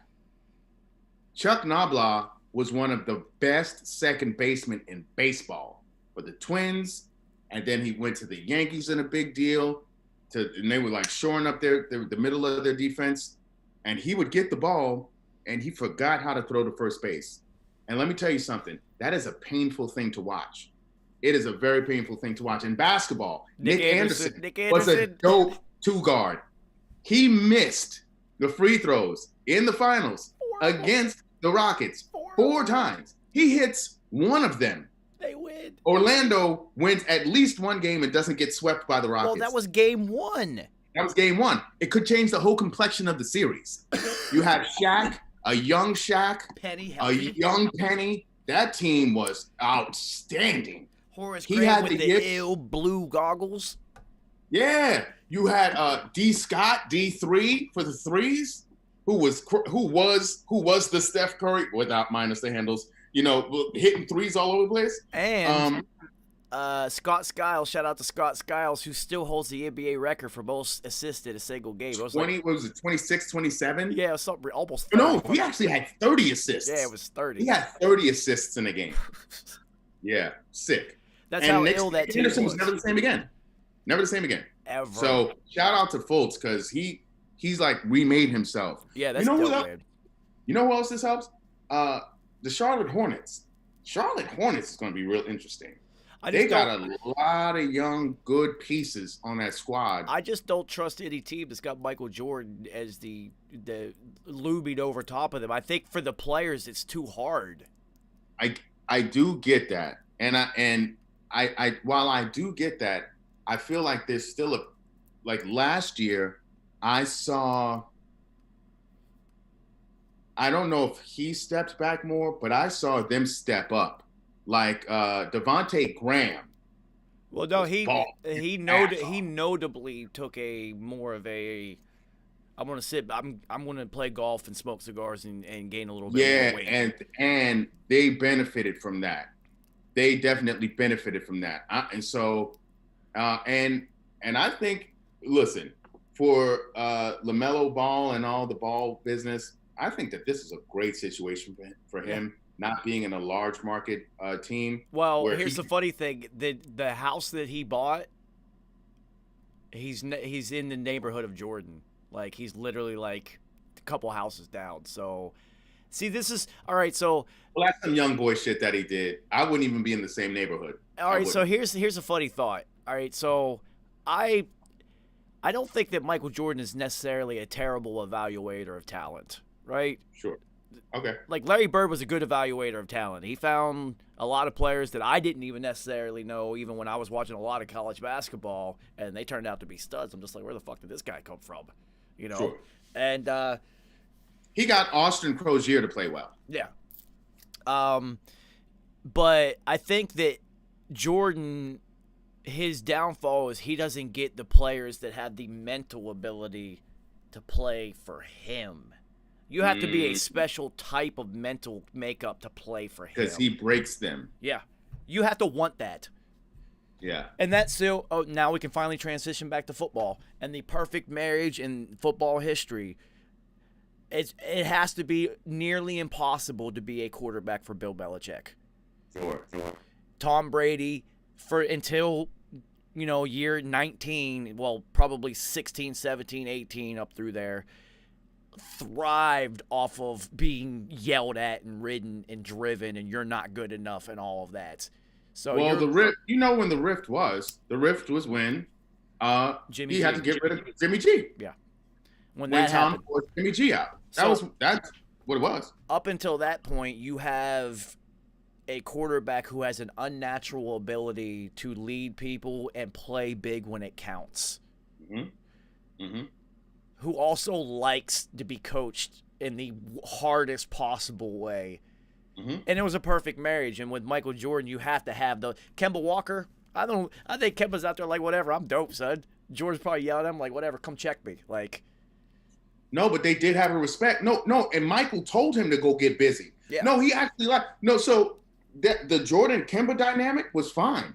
It's just that they weren't gonna pay him like that. Also, they didn't have shit.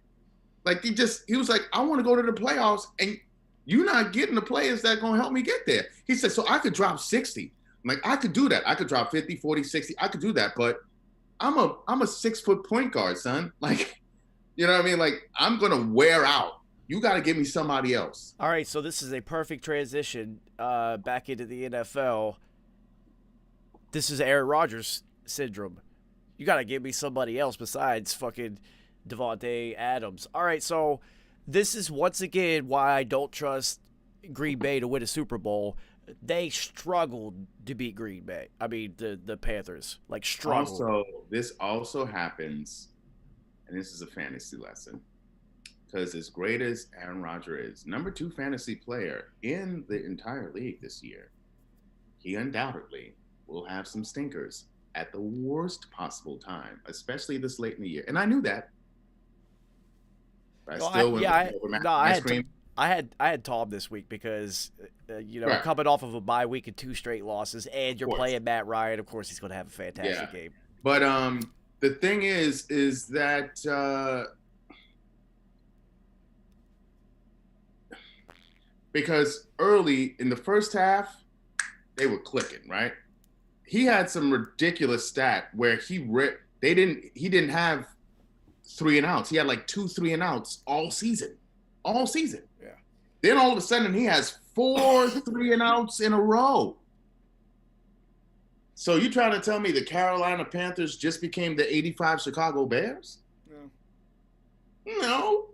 What the fuck is going on? I think sometimes as a play caller, you're just like, we can play whatever. I can call whatever. I got Aaron Rodgers. There's only one quarterback that you can call whatever. It's Patrick Mahomes. You can call whatever. I think they make shit up in the grass, in the huddle. Correct. It's. Do you see that play to Tyreek Hill? In motion, back in motion, snap the ball. He crosses in front of Mahomes like it's a shovel pass.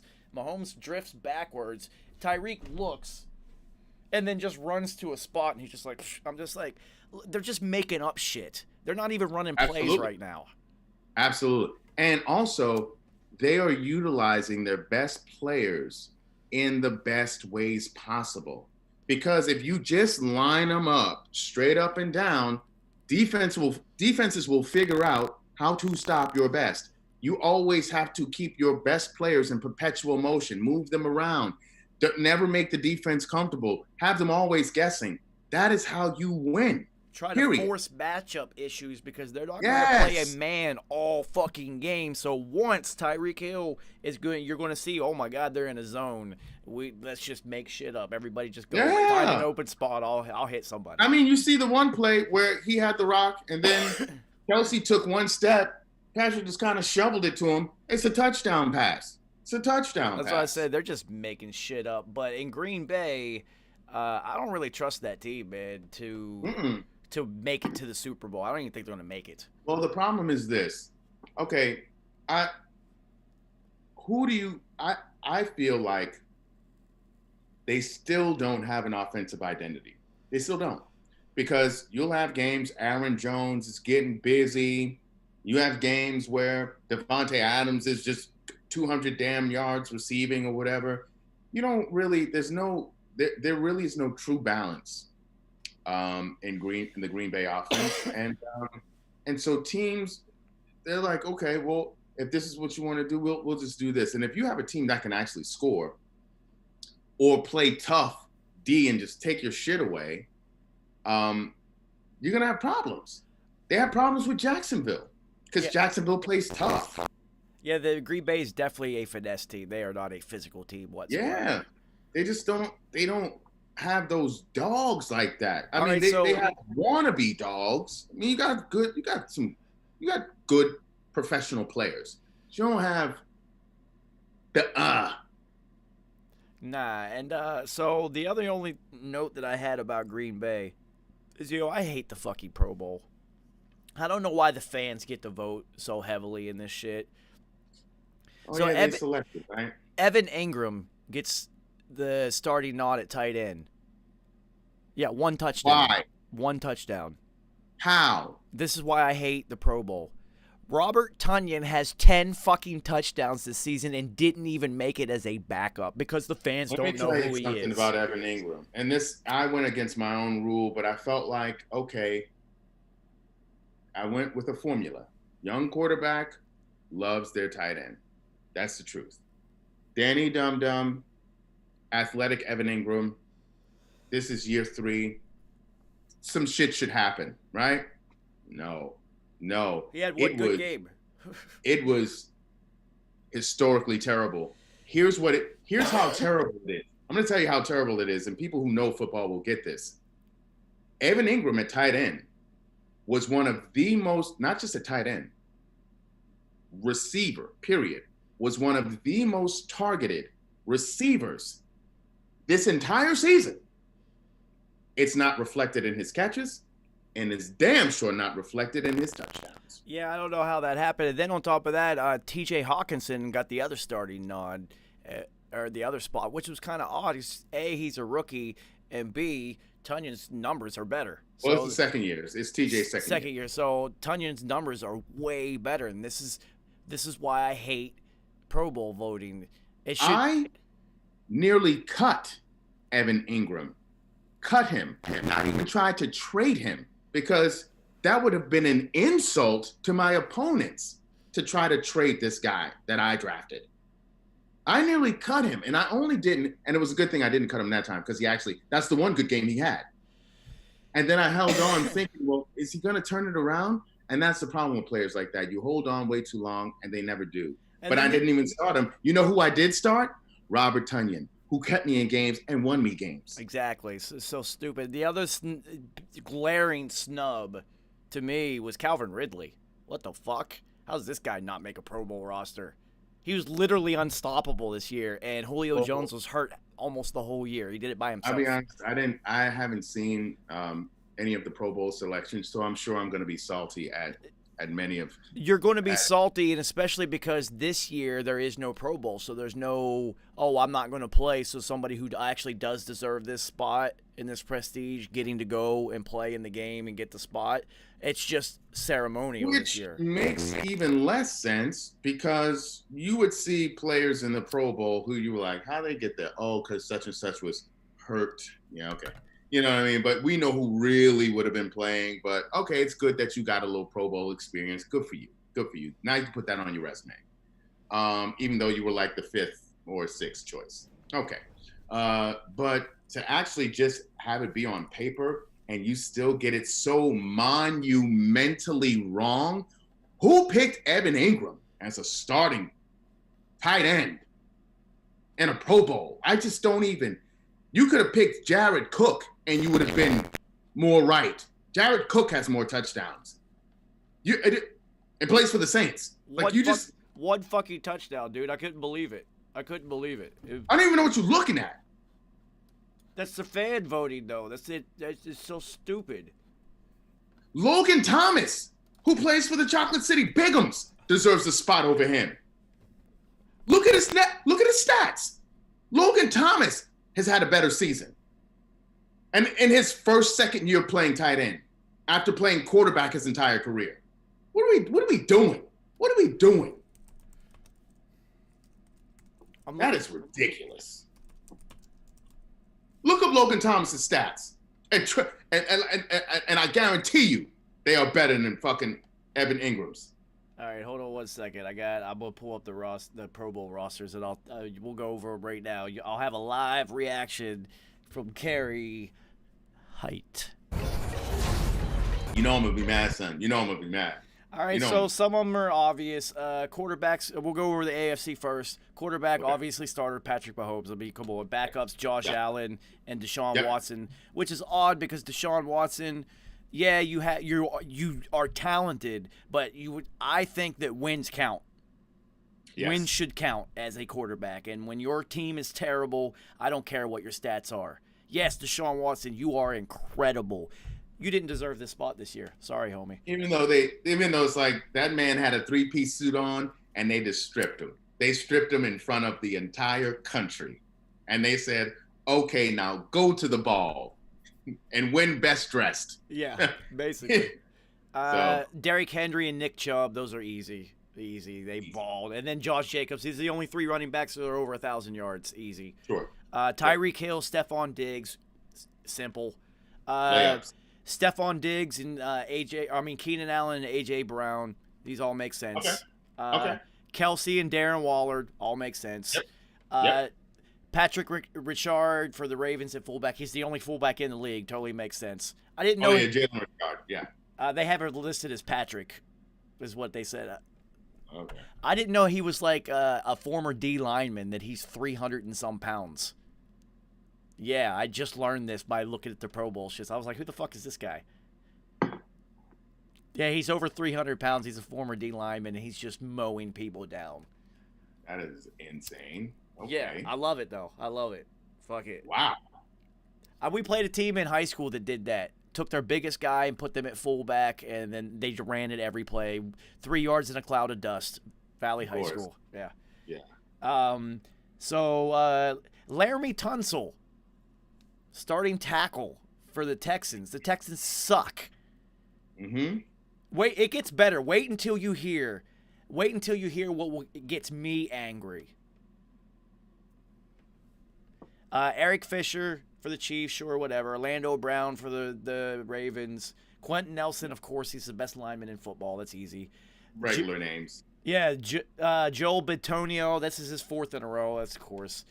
David DeCastro, whatever. Marquise Pouncey for the Steelers, that's off of recognition alone. That's a layup.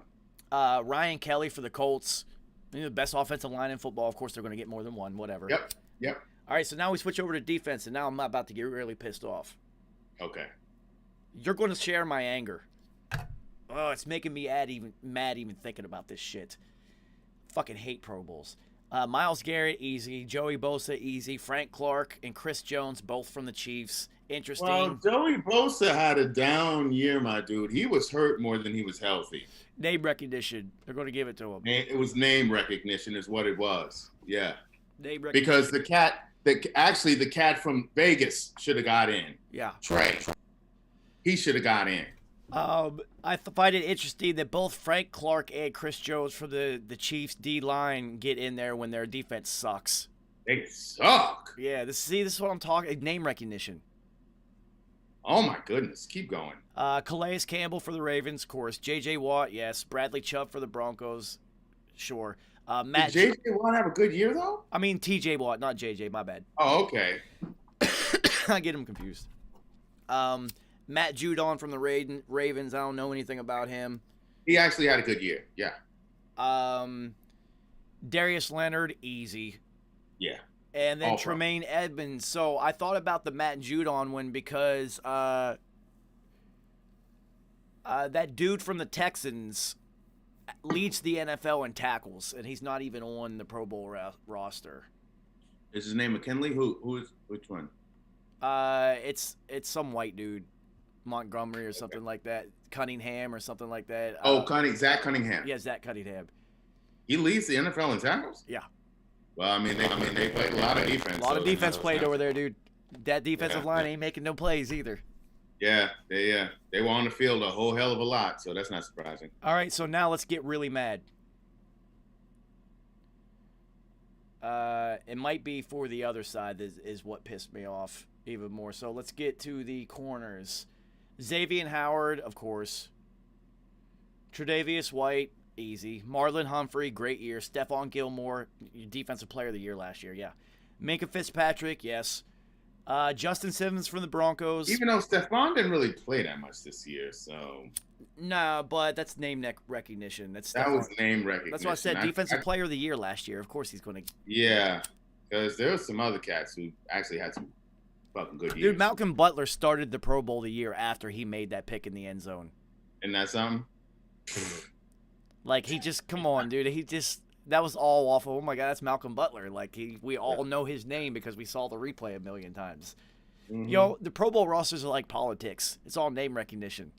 Mm-hmm. So Justin Simmons from the Broncos at safety. I don't really know anything about him. He balls. Tyro Honey Badger, easy. He's incredible. Morgan Cox for the Ravens. I don't know much about him either. No. Then the special teams, the returners are Audrey Roberts, and then the specialist is Matthew Slater every single time. The guy's going to go to the Hall of Fame off of this shit. He should. All right, so let's switch to the evil side of football. Aaron Rodgers, easy. Russell Wilson, it's Pro Bowl, whatever. Kyler Murray for the third quarterback, kind of interesting. I thought that Ryan Tannehill putting up big numbers early. I thought that on the opposite side that Ryan Tannehill should have actually been the third quarterback for the AFC instead of Deshaun I would have Watson. chosen Ryan because I was trying to think of who I would have. Yeah, Ryan Tannehill definitely would deserve to be slotted in over. See, this is what happens when I don't write notes. I already had this conversation in my head, but never wrote that down. I had to go back to it. But yeah, Ryan Tannehill should have been. That's the whole point of me bringing up Deshaun Watson not and winning 4 games, really. And Ryan Tannehill's having a great number statistically too. So absolutely. I don't get it. Let's see. All right. So, yeah, Kyler Murray, I didn't really understand that. I don't really know of any quarterback in the NFC, a third quarterback who's having, like, a Pro Bowl level year off the top of my head, really, who's been consistent. He's got good numbers because he runs a lot, too. And he's also he's also had that thing where he's thrown a touchdown and ran for a touchdown in an NFL record number of games. Yeah, so we can give him the nod on that one. I'm not actually mad at that. Nah, that feels like, all right, who's going to be the third one? And then somebody threw out that stat, and they're like, all right, give it to him. Yeah. That's what you're going to give it to Matthew Ice Cream? Exactly. Who gives up everything? Just gives it up. Let's see. Dalvin Cook, easy. Alvin Kamara, definitely. Absolutely. Had to be. Aaron Jones, sure, whatever. Yeah. Devontae Adams and DeAndre, yes and yes. DK Metcalf and Justin Jefferson and no Calvin Ridley. Interesting. I would have taken off DK and I would have replaced him with Calvin Ridley. Because DK, the last 4 to 5 games, has literally not existed. Right. Justin Jefferson is crushing it. And then also Calvin Ridley is too. Consistently. Yeah. But what I'm saying is that, like, DK, that's what I'm saying. That one didn't make sense. TJ Hawkinson is the starter for the Lions. Okay, I guess. Evan Ingram in there. That's the stupidest thing I've ever heard. Dude, I'm telling you, I couldn't wait to have this conversation with you because I was like, stupid. That's so stupid. I was like, there's 0 Pro Bowlers on the Giants offense. Period. We can argue on defense, but on offense, 0. No one on the offense deserves. Dude, I was none. Just like, did they beat Eric Ebron?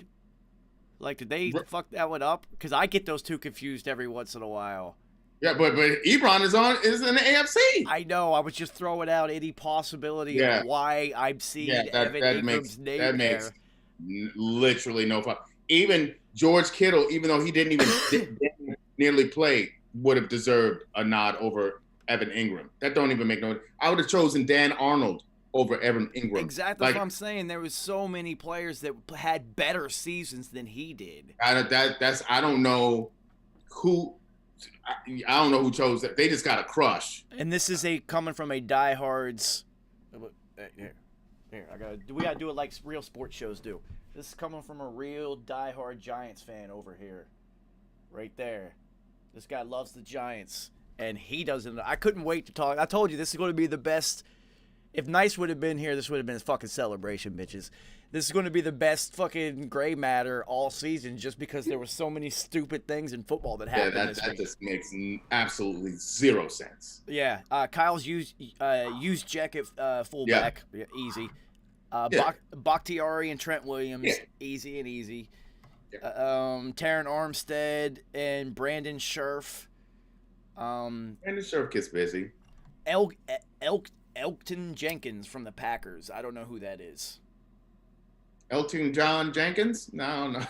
I don't know. He's a Rocket Man, apparently. I don't know. Andres Pete from the Saints. Yes, I know who that is. Yes. Okay, I'll take your word for it. Jason Kelce from the 71.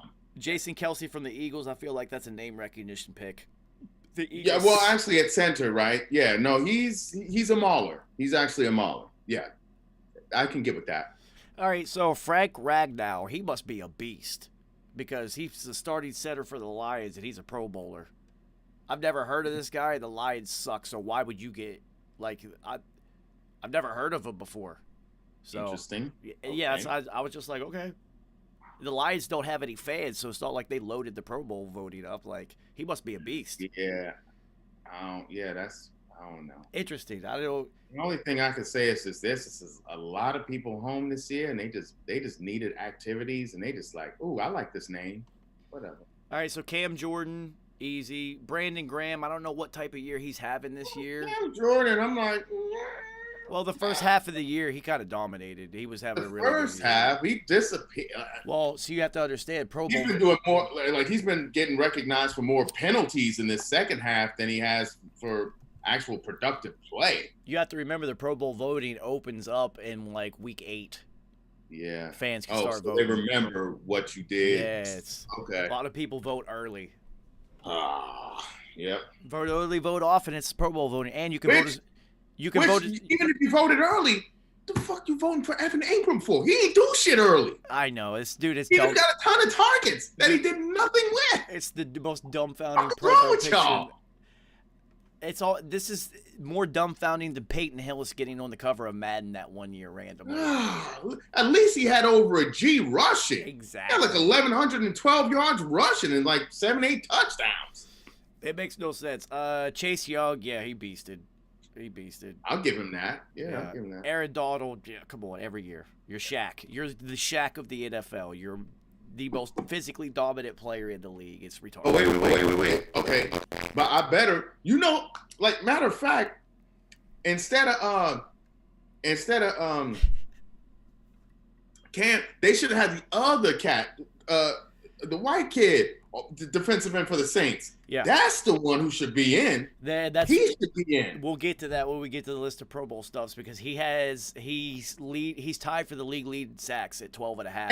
And if they were going off of early, he was killing it early. So what they talking about? Name recognition. Anyway, go ahead. Yeah, not Jordan. The other cat should have been in there. Fletcher Cox. Yeah, sure, he's a beast. Okay. Yeah, Fletcher Cox and Aaron Donald. Like, come on, those two are like. Okay. Grady Jarrett. Yeah, Grady Jarrett. Even though the Falcons suck, Grady Jarrett had a really good year. Yeah. No, Grady's a beast. Yes. Khalil Mack. Yeah, come on. Like, it's good. I would even half man. He's still all amazing. Yeah, dude. He's well said. I don't even have to add anything to that. All right, so Zadarius Smith for the Packers. I don't get it. Their defense is terrible. Nope. Absolutely not. No. Yes. And this is what I'm talking about. This is what I was just saying earlier. You have good players, but not they rah-rah. So if you had a Pro Bowl of rah-rah who yappity yap and get all in your face, absolutely, I put him on that team. But son, like when it came down to like game-ending plays, wasn't making them.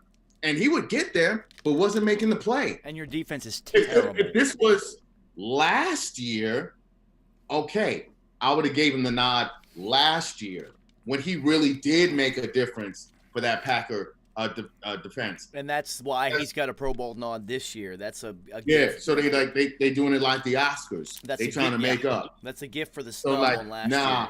Nope. Nobody on the Packers defense needs to be out on there. Nobody. See, that's like a thing. Like they're like, all right, all of our normal Pro Bowl players have opted out or gotten hurt or whatever, and they're sitting in the Zoom call, like, all right, who would we fucking put at the outside linebacker in the last spot? I don't fucking know. And then you know what? They could have put in Montez Sweat, and I would have been like, all right, Montez Sweat been balling. Yeah. Yep. Yeah, I didn't get that one. Jason Pierre-Paul, yeah, he had a solid year, I guess. Listen, if you got two fingers and you can still make shit happen, you always get my vote.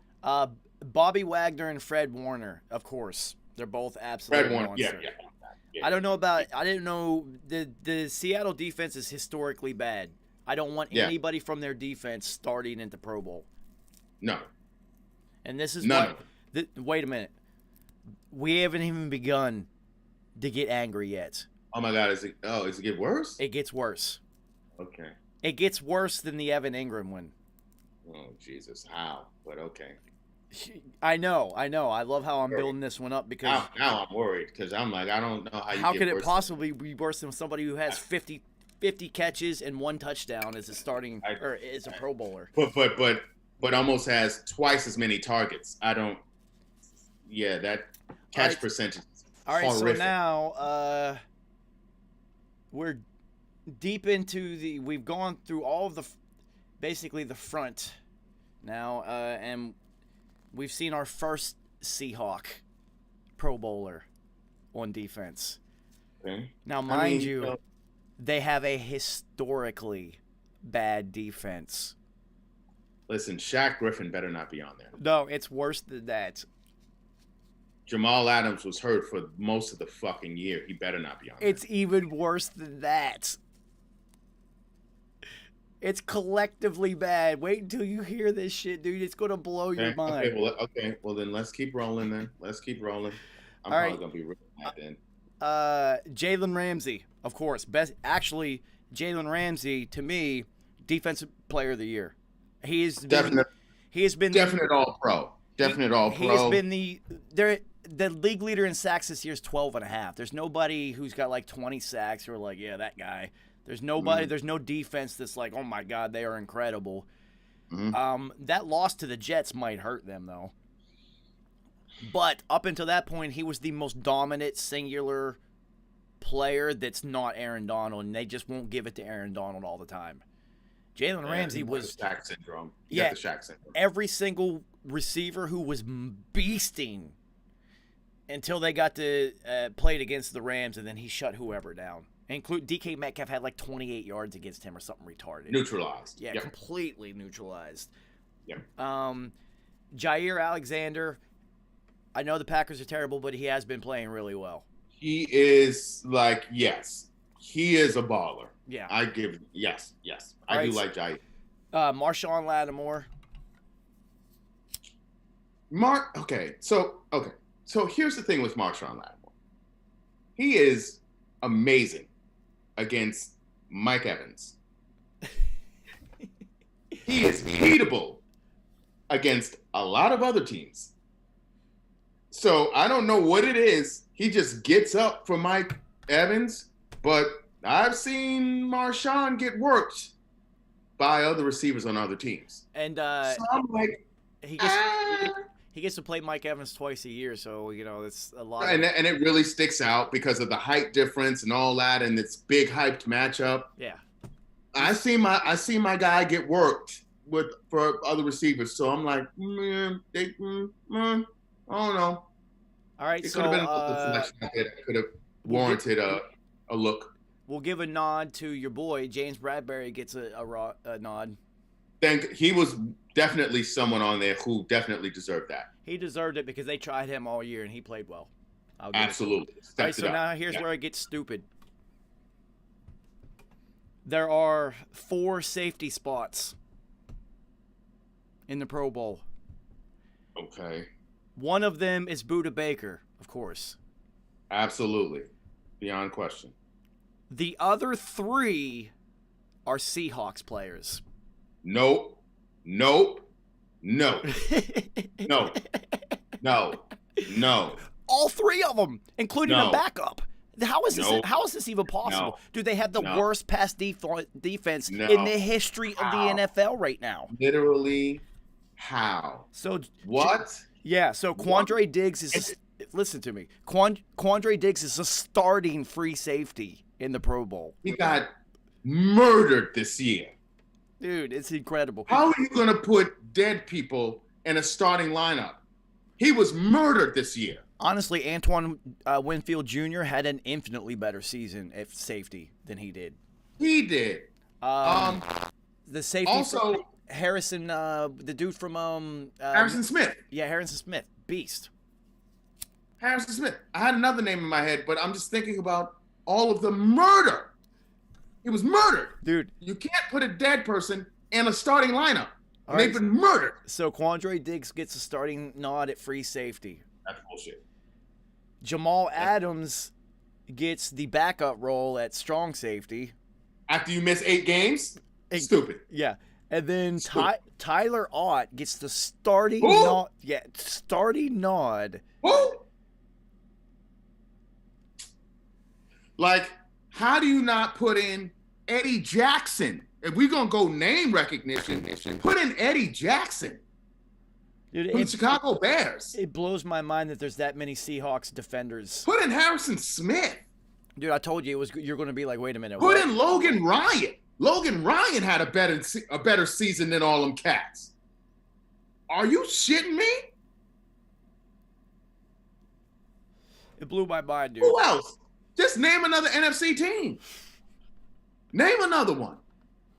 And I can find a player who deserves to be there other than them. Just name one. All right, I'm going to go to, let's go to defensive stats. Fuck offense.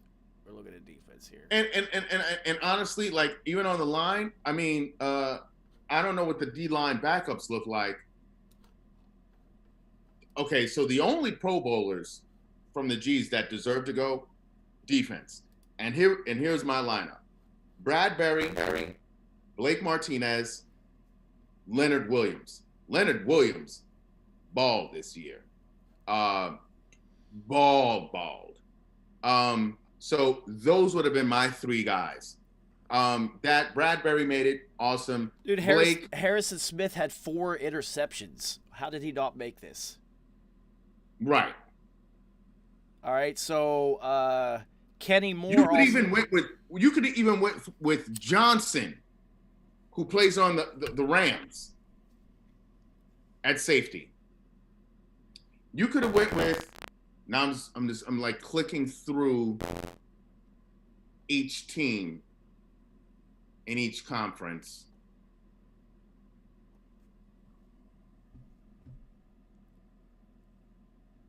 Philly sucked. Dallas sucked. Washington. Okay. It blew my mind. It just blows my fucking mind. There's just no way in hell that it is so. You know what that is? Okay, you know what that is? Remember when I told you I was out in Seattle and I said, yo, they do this thing called, Hawk Fridays, like whatever, like Seahawk Fridays. Yeah, see? And literally everywhere I went, it didn't matter where, hospitals, fire stations, wherever I went, everybody was rocking a Seahawks jersey. So you literally, and so there was since you had no fans in the stands, and the 12th man really literally is a true entity in that stadium out there. What they did was they just galvanized and they just put their players in harder than any other city. That is the only way. That is literally the only way that this happened. And as much as I do like their linebacker who got put in, Blake Martinez had a better season than him. So none of their secondary deserved to be in there. None of their secondary deserved to be in there. You have to be out of your fucking mind, and you don't even like football. You don't even like football. You know what I'm saying? Because that's real like narcissistic shit. Because you just like, my team has this many players. You don't like football, because if you really liked football, then you would put in deserving players. You know what I'm saying? Especially this year when there's like the Pro Bowl was like only about performance. There's no, like I said, there's no right. That's listen, bullshit. I'm going to be a first team All Pro, so I'm sitting this shit out. Give this shit to somebody else, like whatever. Exactly. There's some players who deserve this shit. You see how garbage it is. And see, so like real football heads, like real football people, they like, man, fuck the Pro Bowl. Just give me the All Pro. Yeah. And this is why fans can't be trusted. You show why you can't be trusted, because you're not even a real fan of the game. Like I'm G till I DIE, but I'm like Evan Ingram. What the fuck? What you looking at? I will never ever advocate for someone on my squad to get in if they don't deserve it. Me neither. Fuck that. I probably talk more shit about my squad than I probably sound like someone who hates the G's. How much shit I talk about them, but I talk about it because I know the game and what they should be doing and how they should be playing. Period. Yeah, So I would never advocate for someone who didn't deserve. I advocate for people who do deserve, and I already named those players. So that's stupid and disgusting. Yeah, that shit is befuddling. Which is why they should just get rid of the Pro Bowl. And let me tell you, the last best Pro Bowl. I'm gonna tell you the last best Pro Bowl. With Sean Taylor almost killed that kicker. Knocked out. Thank you. See, that's why we peoples. Yeah. When Sean Taylor knocked that damn punt out, that was the last best Pro Bowl, and they should have just cut it from there. Period. People, if you're not old enough to remember, the Pro Bowl used to be like the NBA All-Star game. They used to have like the QB skills challenge, and then they'd have the strength challenge. You got all the D linemen out there doing bench presses and shit like that. And dude, they had all these fucking running back skill challenges and receivers. They was so fucking. Even the punters and kickers were having skill challenges. Shit was cool as hell, and it was really fun. And it was in Hawaii. It was awesome. Yep. And then they took all that shit away because somebody got hurt, and then the insurance and Robert Edwards. Yeah, and then the insurance and all that shit. The Patriots. Yeah, we have a tendency to ruin everything. You know, it is what it is. He got hurt playing damn beach volleyball. I didn't understand that game. That has nothing to do with football. Why are they out there running and jumping in sand that gives? That doesn't make no damn sense. These are people that has nothing to do with football. These are the most explosive athletes on the planet, and you're putting them in. Oh, that's so stupid. Like Major League Baseball doesn't have their players out there doing synchronized swimming or doing the 200-meter butterfly. That doesn't make sense for football players to be playing volleyball. They're just what are you doing? It's stupid.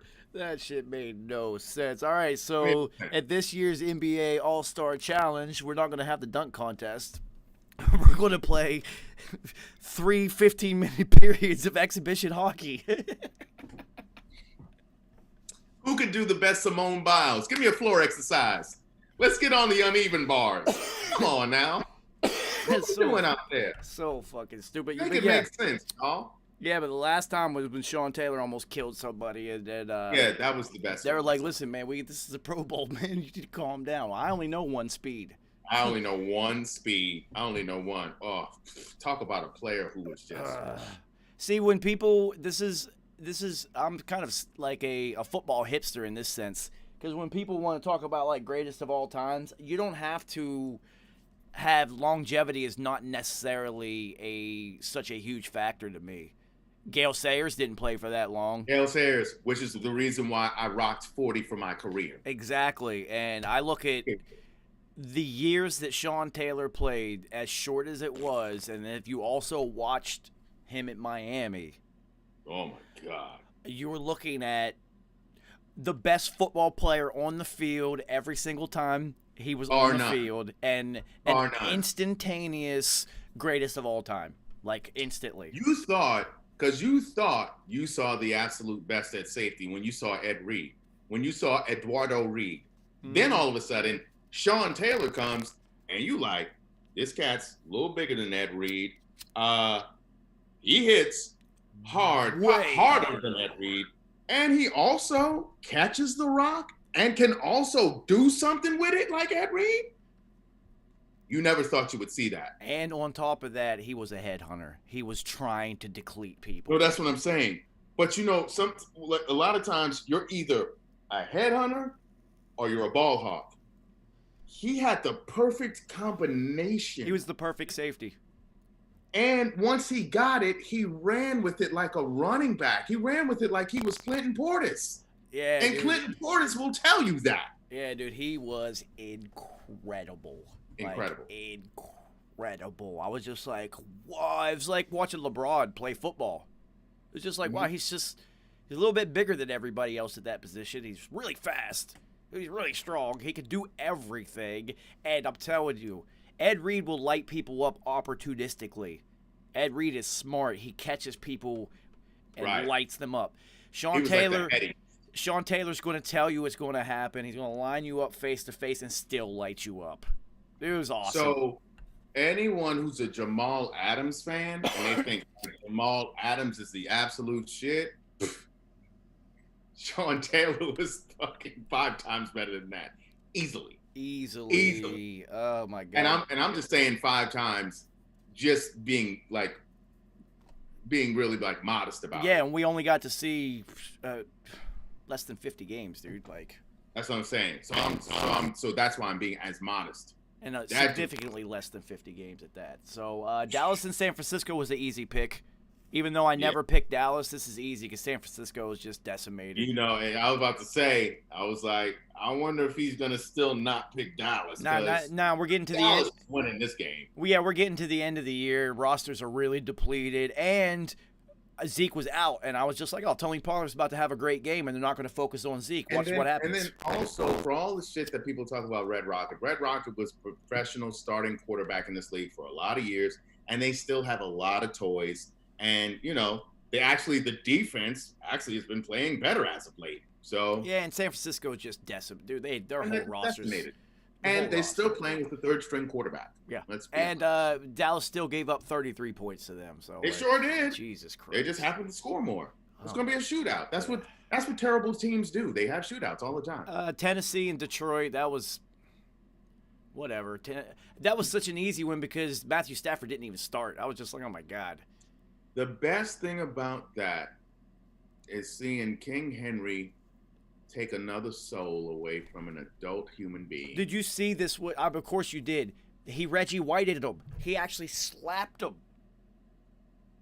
Boom. He took his face. What did the five fingers say to the face? Smack! And that's what this man did to this other man, and then made him look like his child. And then he looked at him. And what's even worse? Okay, so this is what makes it even worse. And I don't think nobody's talked about this. He didn't do it because he felt like he could get more yards and possibly score.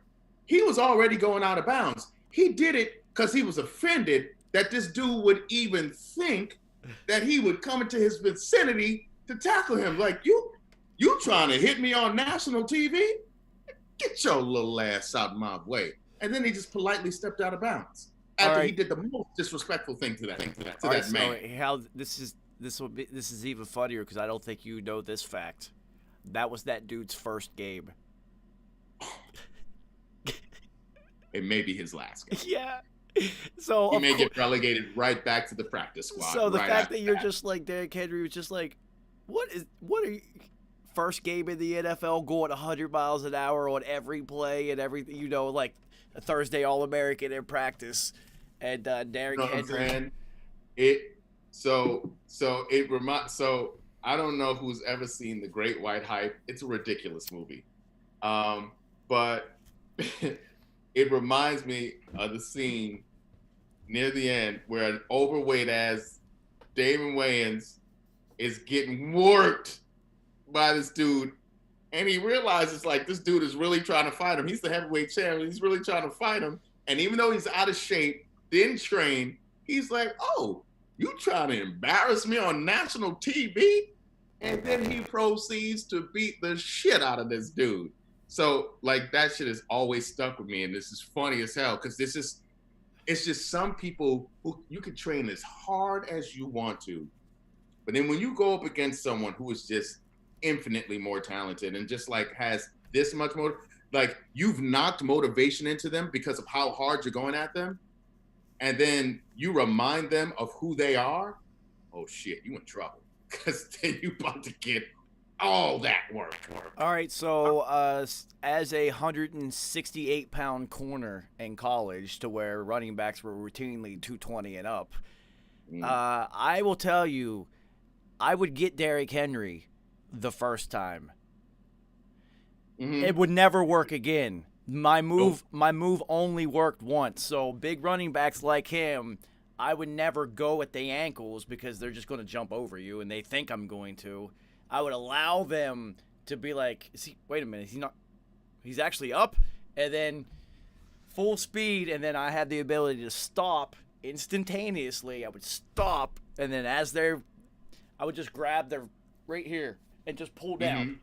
And just physics with, and they used to get so fucking mad. You fucking pussy, play the game. You scared to hit, whatever. Play's over. Let's keep it moving. This is a business decision. Yeah, it only worked once though. Every running back saw it coming, but I'd get him once. But the second time, he probably would throw me into the stands. I might actually land in the stand like he was Shaq swatting a ball into the third row. Yo, could you imagine that shit? I look like Jazz on Fresh Prince, Uncle Phil throwing him out. Oh yeah, oh man. Yeah. Yo, that's what Derrick Henry's doing to people. Man, I had this. It's funny because I had this teammate in high school who you two were like similar size, little white dude, blonde hair. We used to call him Sunshine, actually. He played corner opposite me, and he was the master of the shoestring. Like, we used to tease him, like, Like, he was like, running backs would never have their shoes tied when they ran to that side because he would get down there and untie them shits and then they would just trip. But you get higher up in the ranks, you can get that shoestring maybe once, maybe even twice. But then you get those backs who run with high knees, you're gonna get a concussion. Yeah, it happened. You're going to get yourself knocked out of the game. Okay, I didn't quite get knocked out, but so my defensive back coach in college was clearly racist. He hated white people. And me being literally the only white corner, not only on my team, but in the entire league that we were in, it's a rarity. It was. So, yeah, it's... Jason Sehorn was already in the league by this time. Yep. Yeah, it's football practice time, and let's do Oklahoma, and it's college Oklahoma. Petrello. I literally looked at him and said, "Why?" And he was just like, because he didn't pair me up against like a freshman running back that's around the same size. He put me up against Jermaine, our starting running back, that was about 236, and I literally was just like, "Why?" And then everybody's just like, "Yo, use that 4.3 speed." I was just like, I'm about to die, right? So everybody knew me. I'm going towards the shoestrings. Not only UCU said that your homie would untie him. And I would, if yours were untied, I would tie him for you while I was down there. You're so polite. Yo, of course he knew it was coming. I'm on his team. Yeah. He's seen me do it to other players. I had actually already hurt one running back in training camp because I ankle cut one of them, and I ended up cracking one of his ankles, and he was out for like 6 weeks. Yeah. Right? And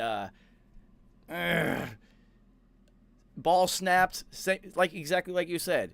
Shoestring, knee comes up, 236 pounds, concussion. I went flying backwards. I don't remember the rest of the day. Who knows? That was number, 14 or 15 in my playing career. And it's just, dude, I'll never forget that shit. Why? Why? Or what are you doing? Will you? Yeah, exactly. In a while, I won't remember that shit anymore. That's probably a good thing. What the fuck was I thinking playing defense? Man, that's foul. Yeah. Yeah, why? What are you doing, dude? Like, that's fucked up. That wasn't even right. Yeah, he wasn't taking care of you. No, yeah, I'm such a gamer too. Like, about you. It's like, of course, one-on-ones was always fun because I'm quick, right? That's always fun. But the game situation allows you to use your mental acumen, right? You also have other players to work off of and offensive tendencies and film study and all this stuff. So then you could really use your brain. So in a game situation, it's time to thrive. Interceptions, intelligent plays, knowing what's coming, and forcing things back in. Things like that don't show up on the stat sheet and all that. What the fuck are we doing in Oklahoma with this guy? Look, he's like, this guy's big. He's an NFL-sized running back. And Jerome Bettis. And our kicker's bigger than me. What are you doing, dude? That was terrible. Yeah, fuck that dude. That didn't even make sense. Fuck that. Oh, so funny thing, our very first, you remember when in camp when you would have the referees would show up and you'd have a live scrimmage like with refs and shit. Yeah. So our very first one, they went to go put me in, and I remember him grabbing me by the back of the shoulder pads as I was running in. He pulled me back, he looked in my face, and he goes, "Don't fuck up," and he pushed me. What do you think happened on the very next play? You fucked that shit up. INT. Oh, nice. Exactly. It was funny because the quarterback, Brian Harmon, he looks at me and goes, "Motherfucker, I threw it right to you." I'm just like, "You sure fucking did." But whatever. I didn't fuck it up. But yeah, he hated me. That guy hated me. He hated me. He didn't want you to succeed. At all. Yeah. He put me in the worst positions. The worst positions. Fuck it, I love defense, though. I scored enough touchdowns in high school. Defense, I love that shit. Defense was, when you know what, Kerry, you probably experienced the same thing. When you got to college, and then defenses actually became complex, and it wasn't just like, you're covering this third of the field, or you got this guy. That's it as a secondary player in high school. There's complexity. There's, you get to start masking coverages and shit like that, and then starting to, as a corner, play with your bump and run coverages with the receiver within the game because you have a couple different moves. And, it's became really, really interesting. I was just like, yo, fuck offense. And plus, our starting corner was not literally knocking those 236 pound running backs out in practice. And I was just like, no, I don't want to play offense. You're not running me across the middle. You're not about to Wayne Krebet me. Right. Exactly. What was he called? Smurf? Smurf? Yeah. That shit. Yeah. Just give me the damn ball. No, I mean, even in high school, because our head coach was terrible, but he had some sort of relationship with the Jets where we went to their facility one day and, we mingling with, the players and all that. And then, and especially, so my cousin, we played on the same high school team, the one who's the Jets and the Chocolate City Bigums thing. So, Bobby Houston was big shit for the Jets back then playing linebacker. And we was just like, you the man, son? Like, I saw you just get beat last week, son. Like, you know what I mean? But so he was trying to run our high school squad like a pro team. And so the best players our senior year weren't playing both ways.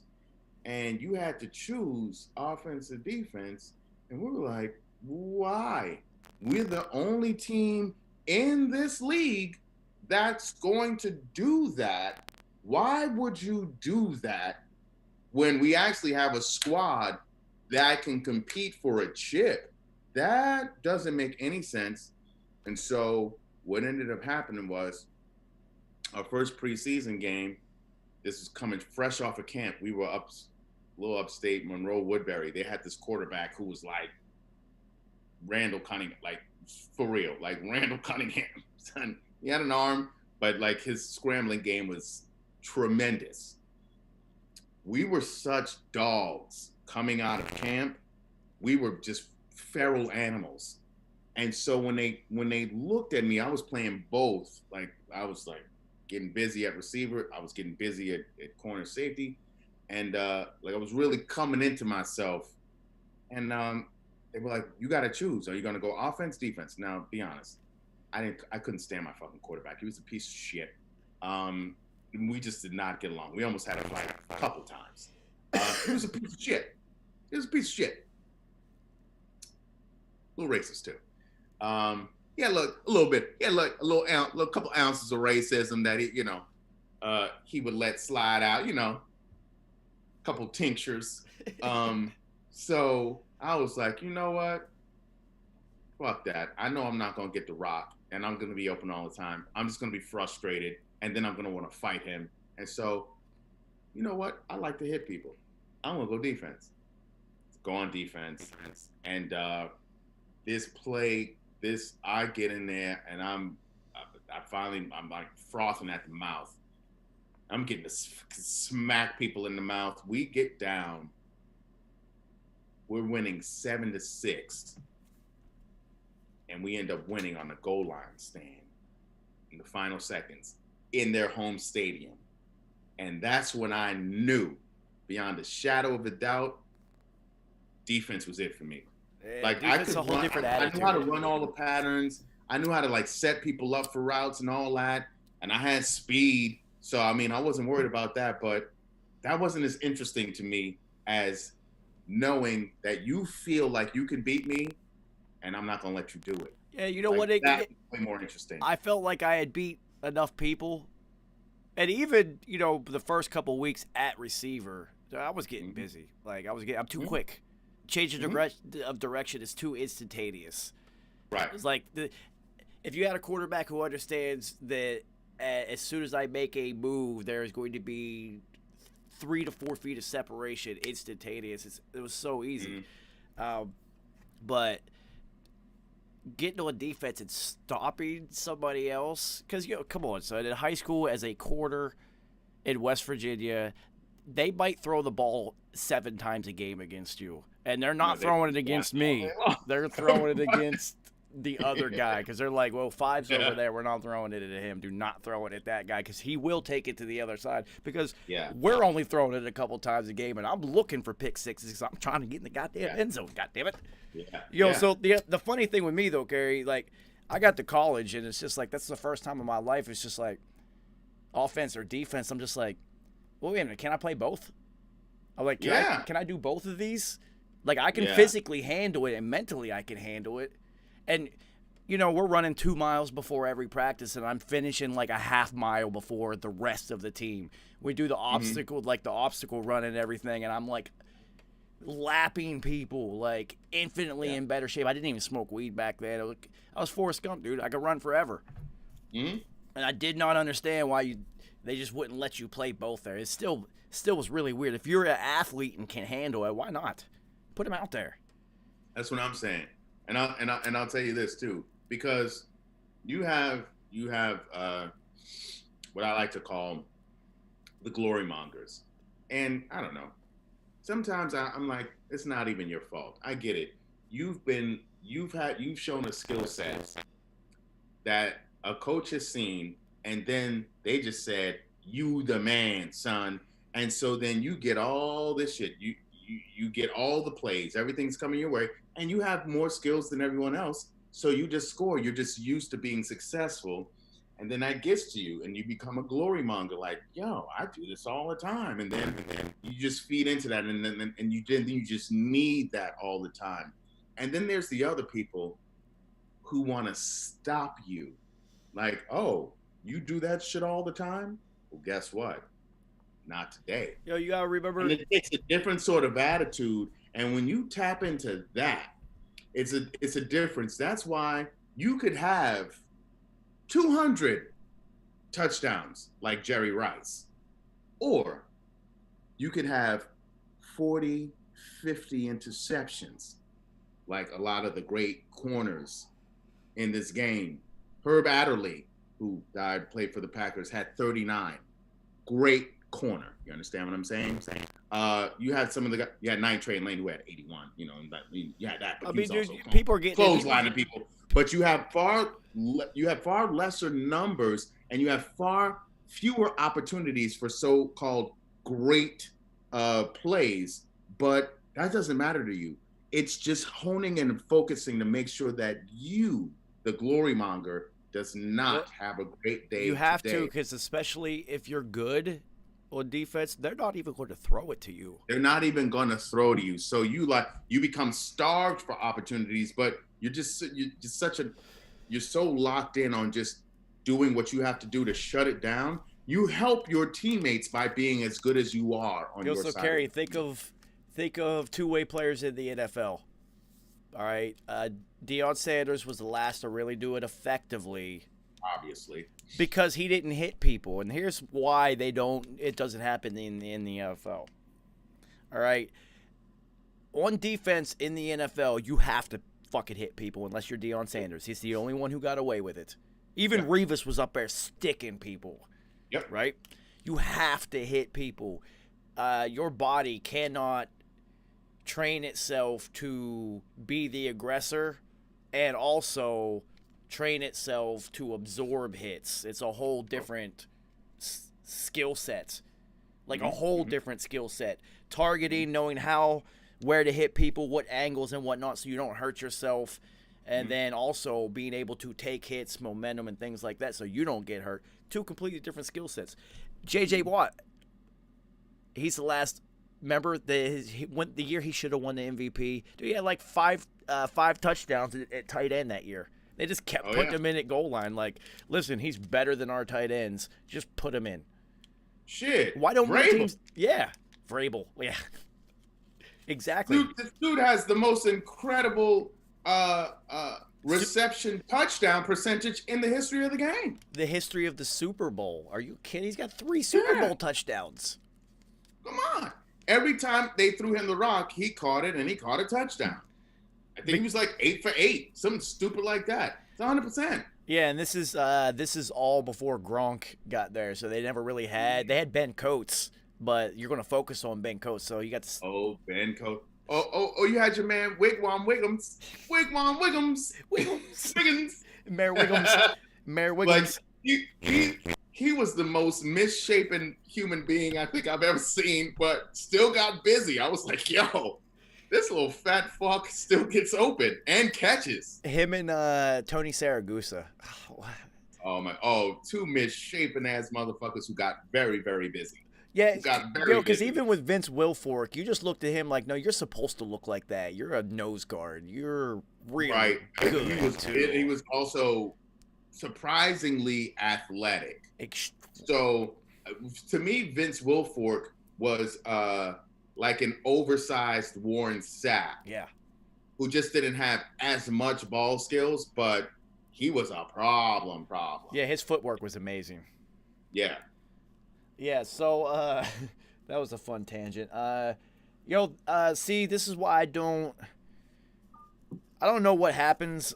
I don't know what it's like to be Deshaun Watson. I guess maybe they gave him the Pro Bowl nod as a sympathy. Like, man, it's not your fault. You guys keep losing at the goal line to the Colts. This guy got kicked in the eye last year, still threw a touchdown. You know, this like... Dude, they've lost to the Colts twice this year in the exact same way. Fumble at the goal line at the end. That's incredible. Yeah. Darius Leonard, though, that was an amazing play. Listen. That was incredible because he came off of someone else. And you watch him, he's staring he winds up from like 3 yards away and is looking the entire way like, it was incredible. He is the literal best linebacker in the league that not many people know about. Yeah, it's I think it's, the NFL's is switching away from the Ray Lewis type of linebacker. Mm-hmm. Even Urlacher. Like, I'm just standing in the middle and I'm going to destroy and eat up everything. You really have to be able to move now. See now we were talking about like you being white boy corners and all that. So the ones who actually made it to the league outside of Jason Sehorn, I'm talking Adam Archuleta, I'm talking Ryan Urlacher, who was a safety, but he could get bigger and became a linebacker. That's what ended up happening. Like, you had to be big enough to where you could either become a safety or you could then drop down and become a linebacker. Yeah, the speed requirement in the NFL for white people, not only just this overall top-end speed, but we're going to go with the Bill Burr, the quick twitch. The ability for, honestly, this is a white dude who played corner telling you, you have to be built like me and have really short legs, which means you're not going to be able to play in the NFL. You're going to be too small. You have to be short in order to be able to turn your hips and turn and run and keep up with that type of speed. Yeah, and as white people, we don't usually do that. And if you can, you're too short. I was too short. You got your Cole Beasley on, though. Exactly, but back when I was still playing, the little guy going across. Wayne Corbett. Dude, I'm telling you, everybody on defense is just like taking bets on who's going to knock him out.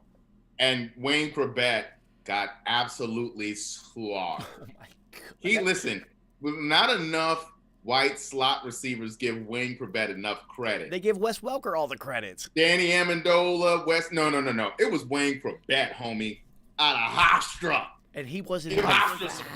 He wasn't even fast. Listen, they don't give Wayne Corbett the credit he deserves.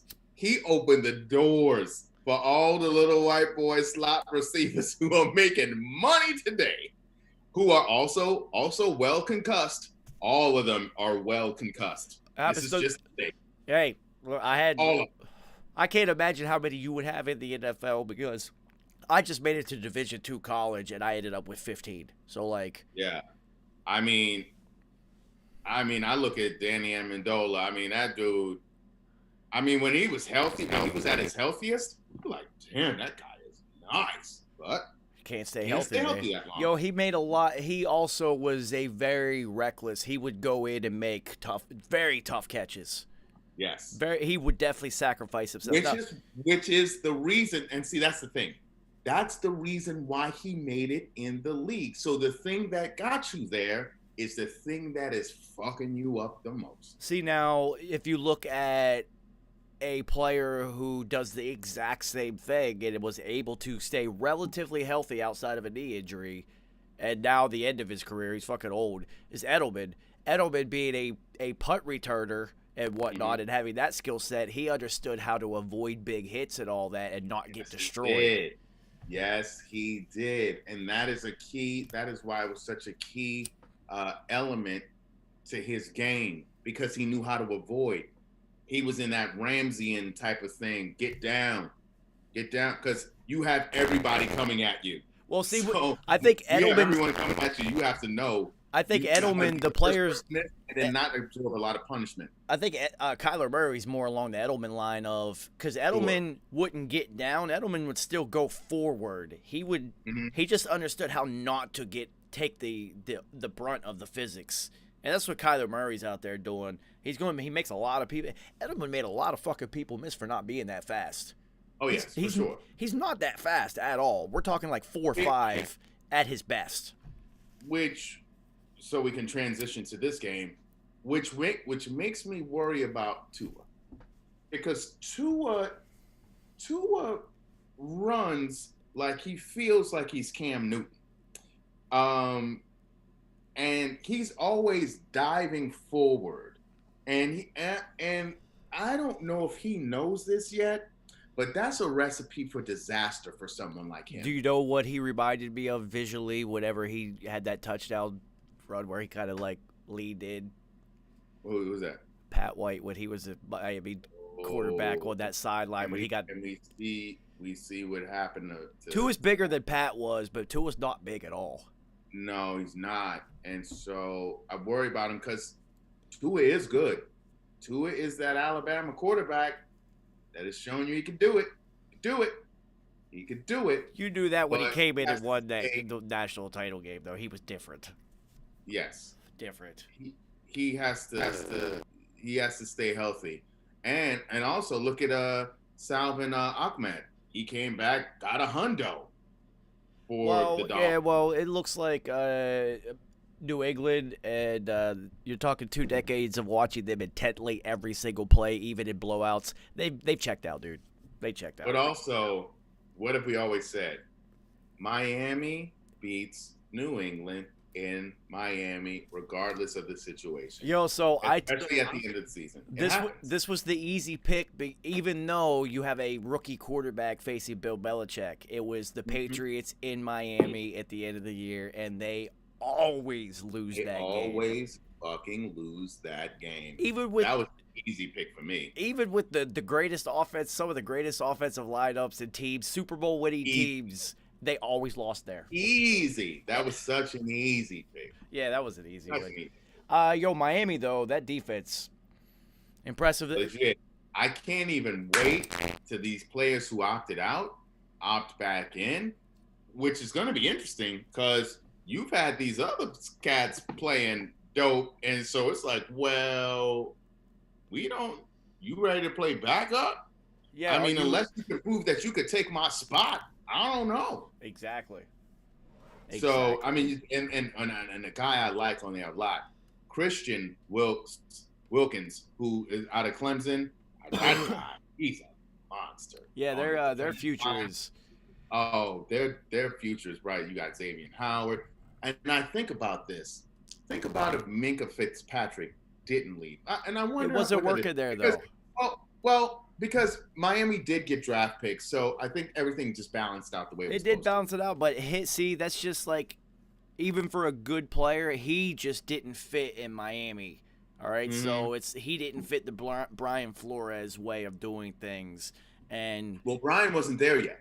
Yeah, you're right. That was Gasian. That was that Gase bullshit. So I can see why he wanted to get away from that. Yeah, everybody wanted out of there. Oh my God, I wish Nice would just pop in for like 5 seconds. I just want to see the look on his face. He ain't going. Yo, I'm gonna buy him a Trevor Lawrence jersey, and I'm gonna make a deal with him because Kerry, I've been offering Nice a deal as a Jets fan for it's been over 10 years.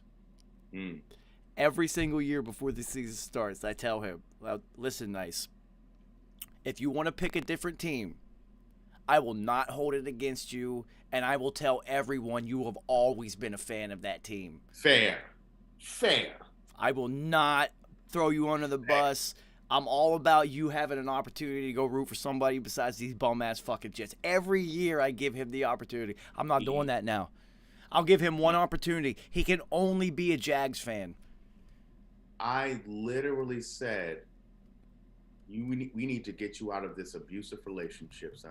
We've been trying. It was like an intervention. We are here to help. We are here to help. Dude, we literally had a football intervention. Listen, if you slap my hand away, then I don't have another hand to reach out to you. I'm sorry. No, he's only got one opportunity with me, Kerry. He can That's only. I gave him the one. No. I gave him the one. I was like, listen, I recognize this, and I'm trying to do this for you. And I let him know. And then the following week. It's so beautiful. I love it. It's totally worth Hey, it. he got beaten. Dude, you got beat. You I got told beat again. You got beat. I'm sorry. I can't get you out of that relationship. Now you're locked in, son. Yo, Sorry. so as a Patriots fan and living in Jets country for 10 years of a Patriots run, literally in Queens, and being friends with Nice forever, I'm telling you, that $1,000 I lost because the Jets won is totally worth it. So this is so hilarious. This will last me the rest of my lifetime. This game, it will forever. But let me tell you something. Jets fans were they like Christmas. They were feeling the holiday buzz in the air because they're like, there's no way we're gonna fucking win against the LA Rams. So they were looking at Trevor Lawrence like they're like, oh, our present is coming to us. They were getting all excited. Santa had them tops on the Christmas list. the PS5s is sold out, kid. Sorry. You getting all these lumps of coal, babies. Yo, this shit is so funny to me. I cannot believe I can't. It's so funny. This is like the best shit ever. Beautiful. But you know what though? So I'm gonna reverse field. So if the Jets are smart, this doesn't have to be a death knell. There's an offensive lineman out of Oregon who opted out. I'm forgetting his name right now. Monster that they can put on the line, pair with Becton. They could keep Sam Darnold. Yeah. Get fucking rid of Gase. Keep Sam Darnold. They got Denzel Mims. They actually have a lot of draft assets. Keep building. They're clearly trying to play hard. You need to get a coach in there. So this is going to come down to their GM, Joe. See what he could do. Yo, Joe actually had a really good draft this last year. Yo, when is Arch Manning available? Right. So, yeah. So, keep playing out the string. Don't panic. Keep getting these picks. Build. Keep building that offensive line. Get a couple more. They have a ton of picks, yo. They got a ton of picks. Be smart with your picks, just like you were last year. They actually were smart with their picks. I really liked the Jets draft last year. So, continue to do this.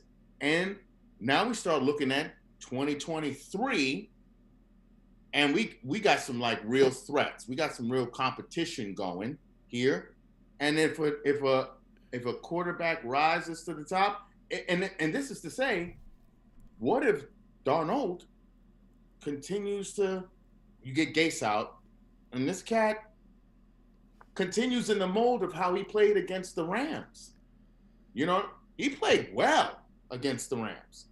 So there's a theory. There is room to say that they could actually do something. They won't. I do know that. all these Jets fans really was hankering to get T-Law in there, but if you just move out the cancer, of a body gets better. Yo, they won't do that though. They're too stupid. What they should do is half of what you said.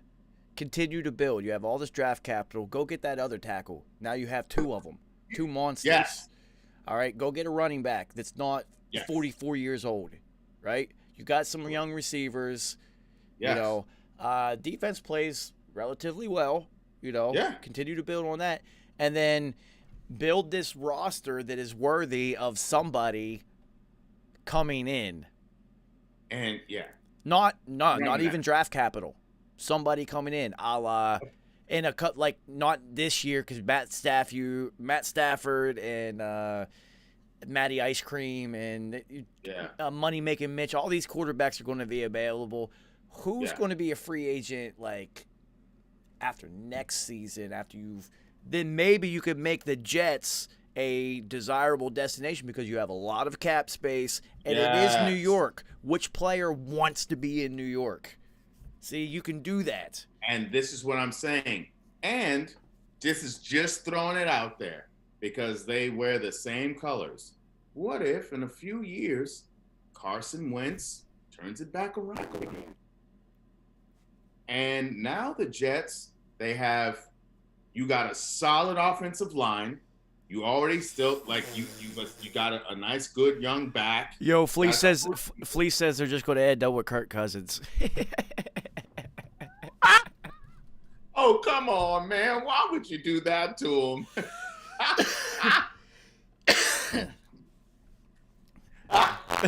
Don't do that.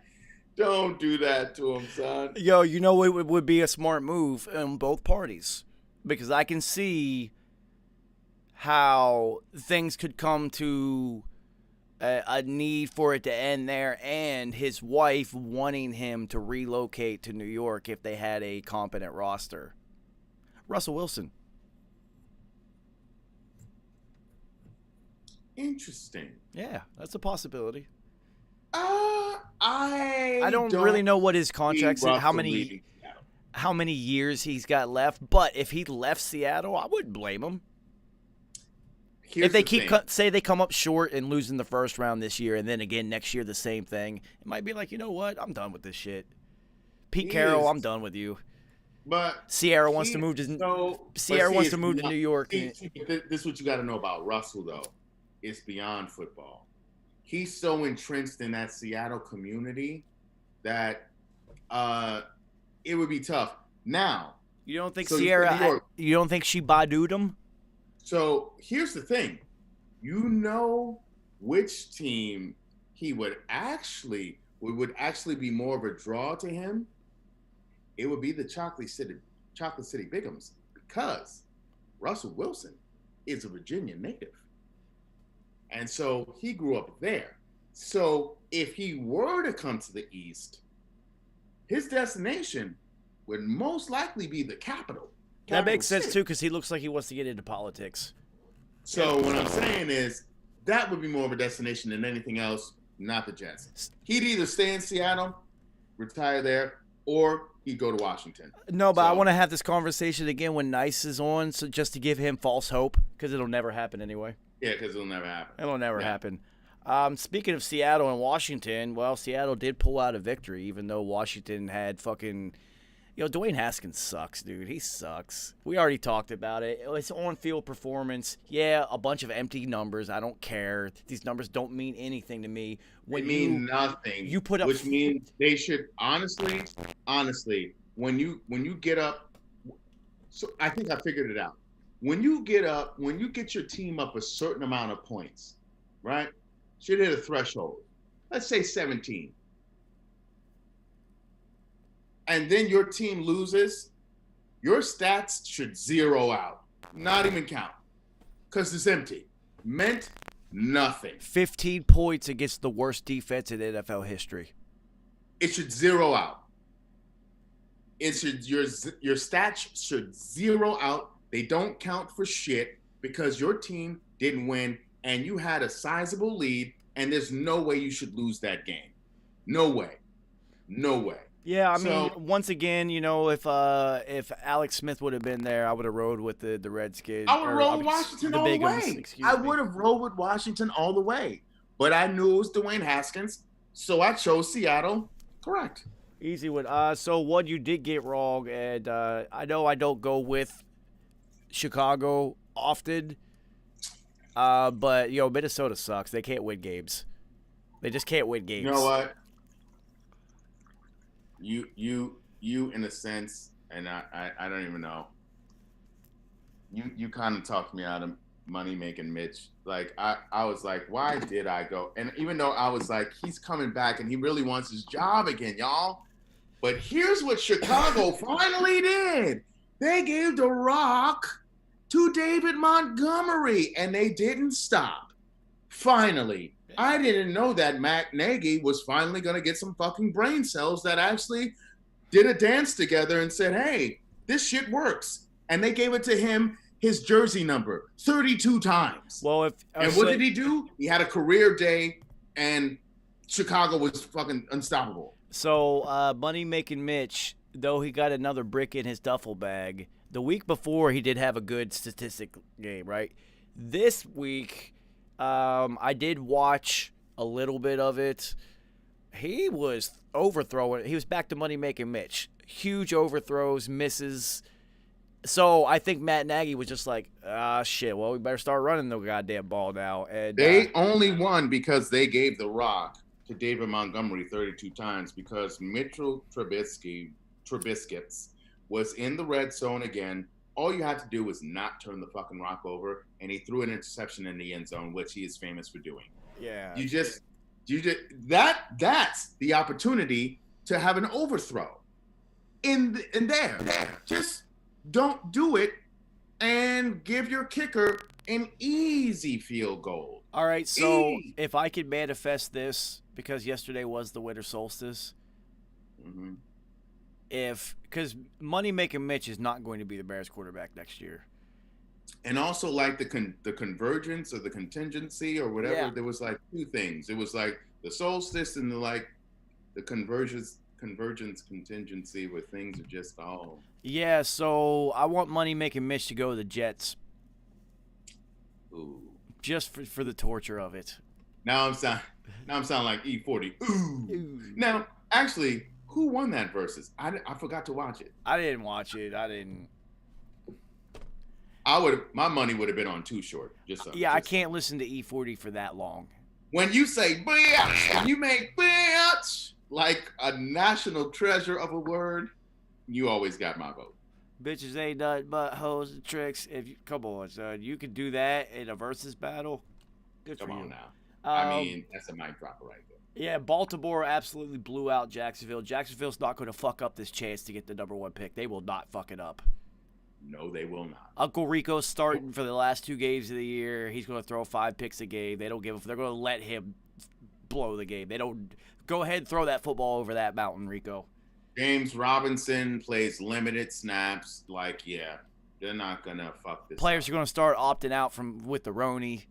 It's like they're not going to blow this. And they shouldn't, because the Jets already did. I still can't believe they fucking won. And the Rams, what the fuck is up with them? A, how do you lose that game? B, Cam Akers is now gone, and he had just established himself as finally they got a running back instead of rotating a different one every game. Not even every quarter, every couple. Not even a proper running back by committee. They would literally just use a different running back each game. Let's try this guy this game. I literally cut Cam Akers. I drafted that motherfucker, but he was doing well his first 2. Ribs hurt.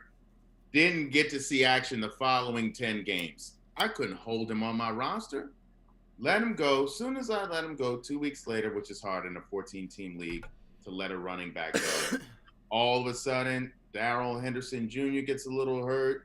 Then Cam Akers gets in. Shows promise, and then because Malcolm Brown should be the 3rd string running back, let's be honest. Then he shows what he can do, and then all of a sudden it was like split carries between him and Darrell Henderson Jr., and then he was like, this is my spot now again. Well, something that is happening for the Rams is Tyler Higbee is emerging late in the season. He is starting to be a factor. Well, the thing of it is he was hurt. And while Gerald Everett is athletic, there's just I don't know. There's this it's like some disconnect somewhere, because in their Super Bowl year, Gerald Everett was a factor, and then it just decreased, and Tyler Higbee just kind of took it over. So Tyler Higbee just must be doing something that Gerald Everett isn't. It's Like, all just the something shit that we don't see on the But field. yeah, it's just like something between the ears. Like maybe Meetings. Gerald Everett tries to freestyle too much, and Tyler Higbee is just doing the thing. You know what I mean? I mean, But Tyler Higbee looks now like he's more healthy. Nah, he looks like a lunch pail kind of guy. First guy in, last guy out. You know, coach's son, sneaky athletic type of. And this is what we've really seen this year is that Jared Goff has just really gotten exposed. When Gurley was at the height of his powers, Jared Goff was at the height of his powers. He doesn't have a dominant running game, and now that it's the onus has been put more on his arm, he's exposed. Yeah, that's a terrible contract they gave him. That's going to hurt them for a while. Philly at Arizona. This was a pretty easy game. Arizona wins at home. The point differential from them at home and on the road is like 13.5 points or something. It's crazy. So this is what I did. I did go with Philly on this one, and it was because of the Jalen Hurts factor. And let's look at it. They almost got it. 33-27. Like, a couple plays go a couple different ways. We talking different right now. And I saw a couple of pathways where Philly wins this game. Yeah. So, it wasn't just that simple. No, it wasn't. What I mean? But I just, for me, I just kind of went with the. No, I mean, I get it. The trend has been at home good, road terrible. And then also in historical terms, let's look at this. This is the very first game in NFL history where two quarterbacks who happen to have gone to the same school passed for 300 yards and ran for a hundo and had touchdowns. Like, this is historic. Oh, the other reason that this was a quick pick for me is even though Darius Slay Jr. is getting torched by elite receivers, he was out, which means now your best quarter's out. So I knew DeAndre was going to eat. So here's also a thing with Darius Slay Jr., which I hope doesn't happen to him. I'm a little worried that it could. When Nnamdi Asomugha left the Raiders and went to Philly, Nnamdi Asomugha was an all-pro corner when he was with the Raiders. Let's not get it twisted. He didn't have a lot of picks. He shut receivers down, though. He shut them down. He went to the Eagles. They ran a little different scheme. He struggled, and Victor Cruz emerged on his ass. And then Victor was doing the salsa dance, made the salsa dance very famous in the NFL. And then Nnamdi Asomugha, well, his life hasn't sucked since he's married Kerry Washington and became an actor. Now he's acting all over the place, and he's married to Kerry Washington. So his life clearly doesn't fucking suck. His life is awesome, ball.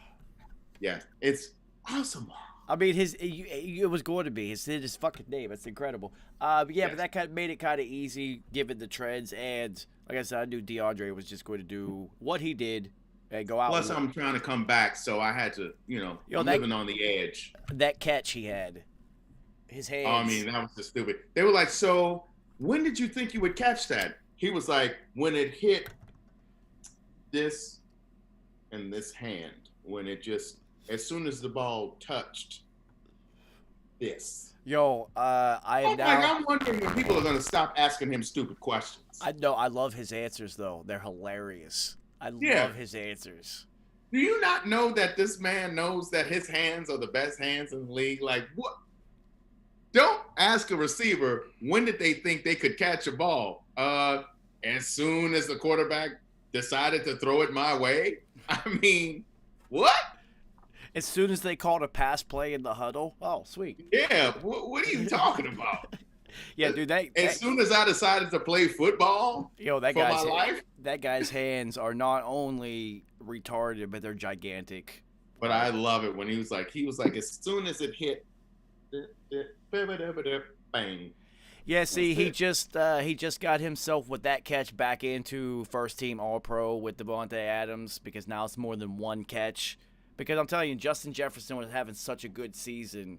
It was hard not to like. I know, and especially with Michael Thomas not playing this year, and also endorsing Justin Jefferson, which you rarely see out of wide receivers, especially in the same conference. Well, but real recognized as real. If you're a rookie and you break a record that was held previously by Randy Moss, wide receivers of all time, arguably, I mean, you know, you're having one crazy fucking year. For anyone who loves Randy Moss, you are so angry at the Raiders years because you know if he just would have stayed either in Minnesota or went to a team where he was still motivated, what those numbers would have looked like. We could potentially be having a more solid GOAT conversation. You looking at least 30 more touchdowns, you know. Probably we could be having a more solid GOAT conversation. Like Jerry shuts the GOAT conversation down as we start getting deeper into the numbers, but impact on the game, holy shit. Randy Moss is the GOAT on impact on the game. I mean, my favorite. And Jerry had a tremendous impact on the game. Let's not get it twisted. Only wide receiver to win fucking NFL MVP. Like, let's not get it twisted on Jerry's impact on the game. But looking at what it is and what Randy could do, like, holy shit. I've never heard anybody in my entire football fandom, nor when I scored on someone, did I ever say, you just got riced. So my favorite thing, not only two things from Belichick about Randy Moss. A, he said, well, and Tom Brady said it too. Tom Brady said he's the smartest football player that he's ever been on the field with. Randy Moss's football IQ is completely off the charts, right?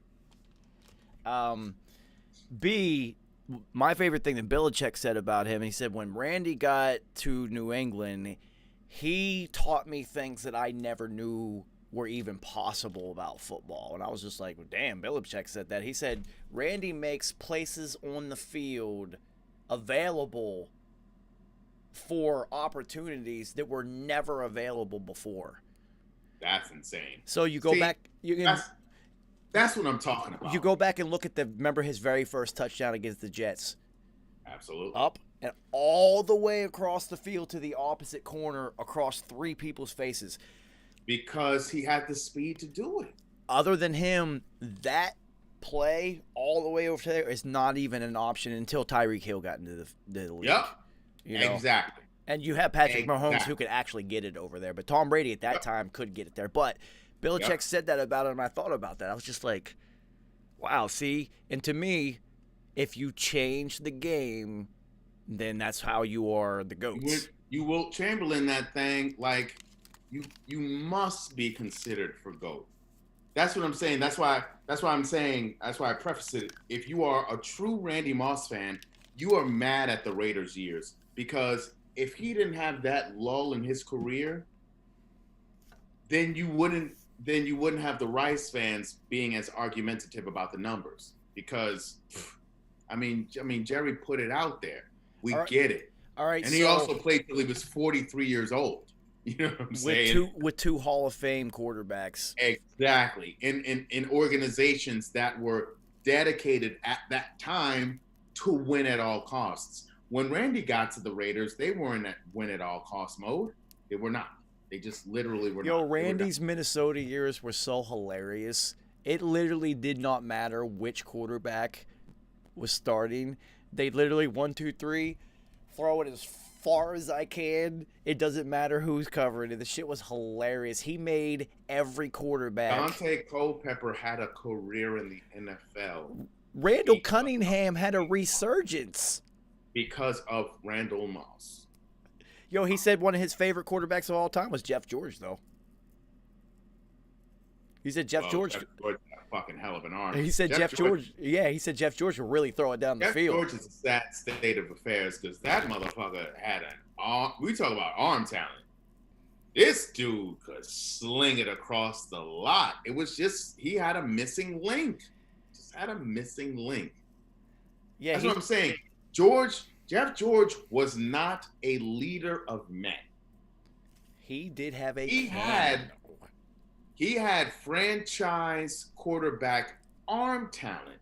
He was not a leader of men. Jeff George, He was a brat. he threw it so hard his hair fell out. Mm-hmm.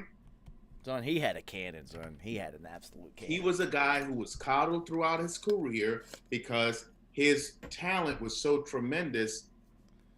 Coaches were afraid to coach him. And so he got to a point in his career where he could not be coached. And he was like, fuck this. I can sling this shit with it. I do what I want with my arm. I do what I want. He was Cartman. Yeah. I do what I want. And it got him fucked up in the NFL, is what it did. Yeah, then you look at the exact polar opposite. Chad Pennington. Oh my God. Chad, who also played with Moss, who made it to the league also with the help of Moss. But also, you talk about a guy who throws with anticipation. I'm still I'm seeing Patrick Mahomes starting to throw with Pennington anticipation. If he masters that, all bets are off. Yeah, because Pennington did had it. the best anticipation in the league, bar none. Well, he had to. He had a 30-yard arm, dude. That's exactly what I'm saying, though. But look what he did. The Jets were relevant when Chad Pennington was playing. Exactly, and that goes to show you what it takes to be a successful quarterback. Tom Brady is living proof that athleticism is about 5% of it. If you are a great athlete, you can make it like 20%. But it's really all leadership and your ability to process information correctly quick. That's all it is. Chad Pennington had that. He was a leader of men because they believed in him. And even though he wasn't going to zing it like Vinny Testaverde, you know what I'm saying? Glenn Foley. He was going to put it right there. And guess what? The places where he put it was amazing places because the playmakers caught it and then they were able to make plays and then go for 50, 40, 30, 80 yards. Everybody except Wade Kravett. As soon as he got it caught, or as soon as he caught it, he got lit up. That was a different set. All right, so Kansas City and New Orleans. Kansas City keeps winning games by like 3, 5, 6, 4 points. So here's the thing, and I'm a hot take this thing. Kansas City is in trouble. And I've been saying this for a while now. Football, this is what makes football the greatest team sport, period. 3 phases of the game. Offense, defense, special teams. If you are too heavily loaded on one end and the other two suffer, you're going to lose because you are not as proficient in one of those other 2 things. They are so heavily loaded on offense. They've had sprinkles of good shit in special teams, but routinely, their defense has been a disappointment. And I'm telling you this because I know this game, played this game a long time, and I've been around this game a long time. Their defense is going to let them down unless Spags. Listen, you're not going to be able to get new players. No, it's not going to work. I said it. It's very difficult to teach old dog new tricks. I said it in preseason. They're not going to repeat. It's too hard, and their defense sucks.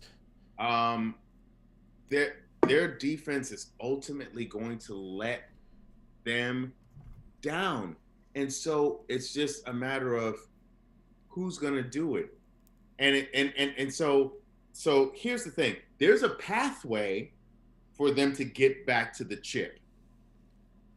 And then once you get to the chip, anything can happen, right? Because they could have easily lost that game to San Francisco, but Patrick Mahomes is such the man that he willed that team to All right, victory. so Kerry, you know that if you're that heavily loaded on one side, all right, and I'll give you a parallel that I know. Press Virginia. West Virginia's basketball team for many years, top 10 team, all defense. Roberto Huggins. All defense loaded. Sure. So if here's the problem. If they had they never really had great shooting nights, but if they had a bad one, they were going to lose, right? Yes. So it's Kansas City is like if Patrick Mahomes just has one off day, it's over, and it will happen because it got harder for them because they lost Clyde Edwards-Helaire. Well, it did, but here's the thing: everyone knows that in order to limit somebody like him, you limit the opportunities. Baltimore is literally built to limit all of the opportunities. Here, hold on one second. Absolutely. Yep.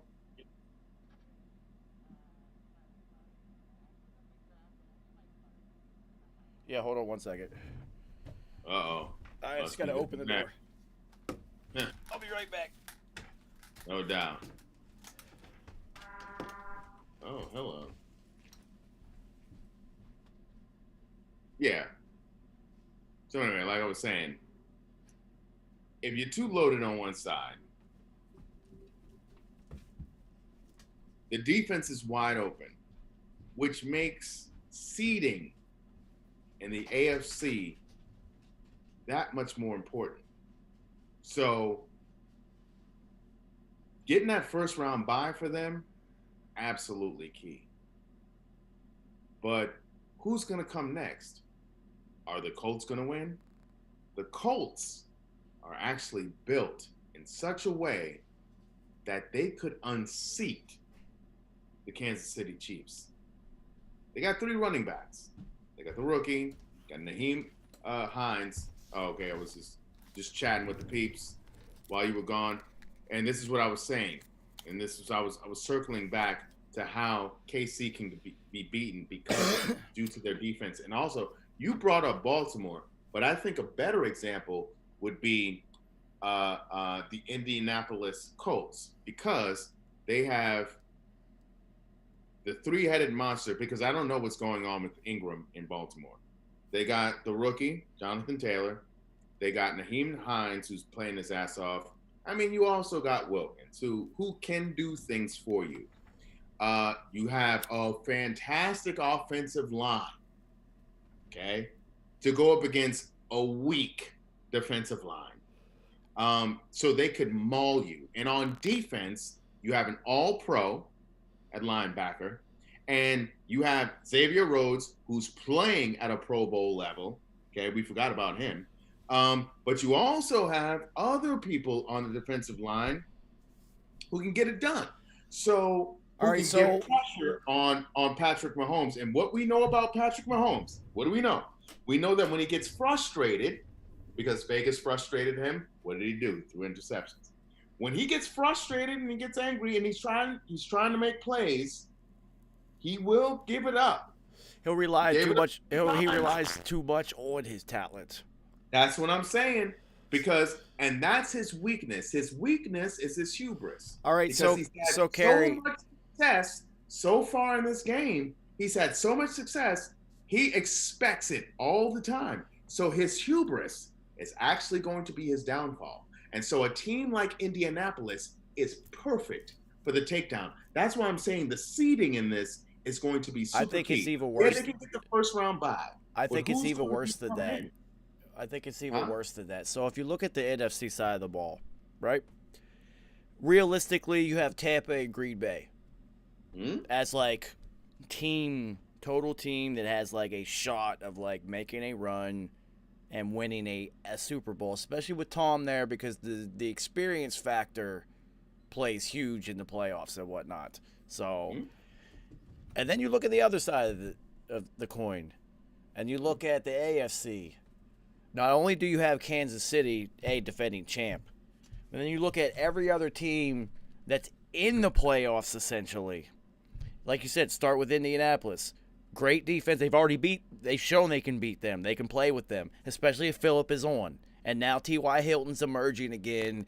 So, and they do have an effective two-headed attack at running back, so you can run the ball in Kansas City because it's easy. Everyone can, right? All right, so then you also look at Buffalo. Well, Buffalo can play with them. We know that. They can score with them easily. Buffalo doesn't run the ball, but they don't care. They don't fucking need to run the ball. They're just going to go up and down the field. But they also can run the ball. They can, and Josh Allen will run. And he will, yes. Yeah. Because they have 3 running. They got Moss, they got the other one, and then they have Singletary. Devin Singletary. Yeah, Singletary, and then Allen, and then Diggs is literally unstoppable. So, and then I don't want to put Miami. Let me just make a quick aside. I love what they're doing with Diggs, and Diggs is showing. So Diggs is showing because they had a perception that Diggs was a diva, and that Diggs was jealous because Thielen was getting the ball all the time. That wasn't the case. Diggs was like, I can also help this team. If you only go to Thielen, then the defense is going to then focus there. I can help this team win, but Captain Kirk doesn't look my way. And just the same shit that was happening with Justin Jefferson. Same shit that was happening. Same exact shit that was happening. Exactly. Until he figured it out. So you got Indy, who poses a threat, a real threat. Yes. Right? You've got the Titans, who are a huge threat, because Titans will run the ball all day on them and keep the ball out of his hands. Like, it'll happen. And Malcolm Butler, though you cannot – the cheetah will get open. It's just like, can the pass rush or defense dictate that Patrick Mahomes doesn't see him those few times that he burns everyone? Malcolm Butler can play, though. So here's the thing, though. The corner that they got from the Chargers was definitely in the process of thinking about going against the Chiefs. Yeah, so they're okay? Remember when we were like, why would the Chargers give that corner up to the Titans? Why would that happen? He's a Pro Bowl corner. Exactly. Why? Right. And not only that, right? But now Corey Davis has actually been playing better. So you have a receiver, you have A.J. Brown and Corey Davis, who you both can trust to get you a third down conversion, and you still have Jonnu Smith or Ferkser, who's his backup, who you feel like you can get the ball to either one of them, and they can convert. So, right, and Tannehill has been playing at a Pro Bowl level all year. There's 3 threats: Buffalo, Indy, Tennessee. Yeah, but Tennessee has Gostowski. They still haven't gotten rid of their kicker. Their kicker's going to do them in. Yeah, but you know what? If Derrick Henry has 240 yards in a playoff game, they're winning. I don't care. Mm-hmm.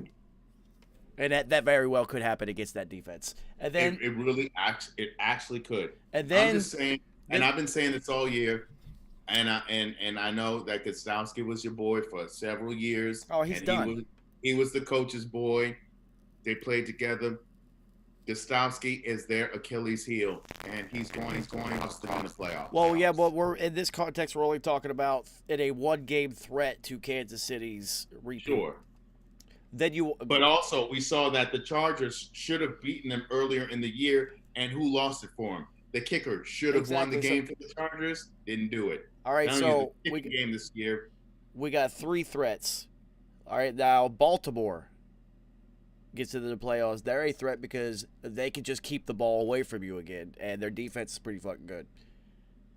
Nominal threat, though. Lamar Jackson has to convert on third down. One-game scenario. These are threats. Yeah. But let's give a shout-out to and scoring his first touchdown. All right, so Cleveland is also a threat because they have the best two-headed running monster in the NFL, and Baker is playing lights fucking out lately. Listen, I caught a couple glimpses of that game. The pass that he threw to Landry, I was like, I thought of you immediately, and I was like, and this is why Joseph loves this guy. Yeah, because he can do that. Because he can do that. And I get that. And I get it. And I was like, And in that moment, I was like, oh, I hated it. But I was like, yes, I get that. Those are the glimpses that I have always seen. Like, oh my God, I'll see it and I'll be like, does anyone not realize how hard it was to get it in that spot with that timing? Are you fucking kidding me? Do. And I thought again, I thought of you immediately, and I was like, this is why Joseph loves him. All right, so Pittsburgh's definitely not a threat. It's over for them. They're gonna have another amazing regular season record and get fucking booted out the playoffs immediately. Bye. Another 13-3. Oops. And then the other playoff team, they had just played them and just proven that we can go toe-to-toe with you because their defense and special teams and team play really well as the Dolphins. So, realistically, every playoff team outside of Pittsburgh's bum ass in a one-game scenario is a threat to Kansas City. That's how much peril they're actually in. Yeah. And so, to me, it really doesn't. Yes, of course, you want the easiest matchups, but for them, every possible matchup is going to be a problem. It's not going to be a cakewalk. This isn't New England scoring 70 points a game. That's what I'm saying. Which is what made it even more imperative for them to get that first round bye, and they got it because Pittsburgh gave up the ghost, and Pittsburgh had the easiest way to keep that bye, but they couldn't do it. And so so KC getting this bye super key for them.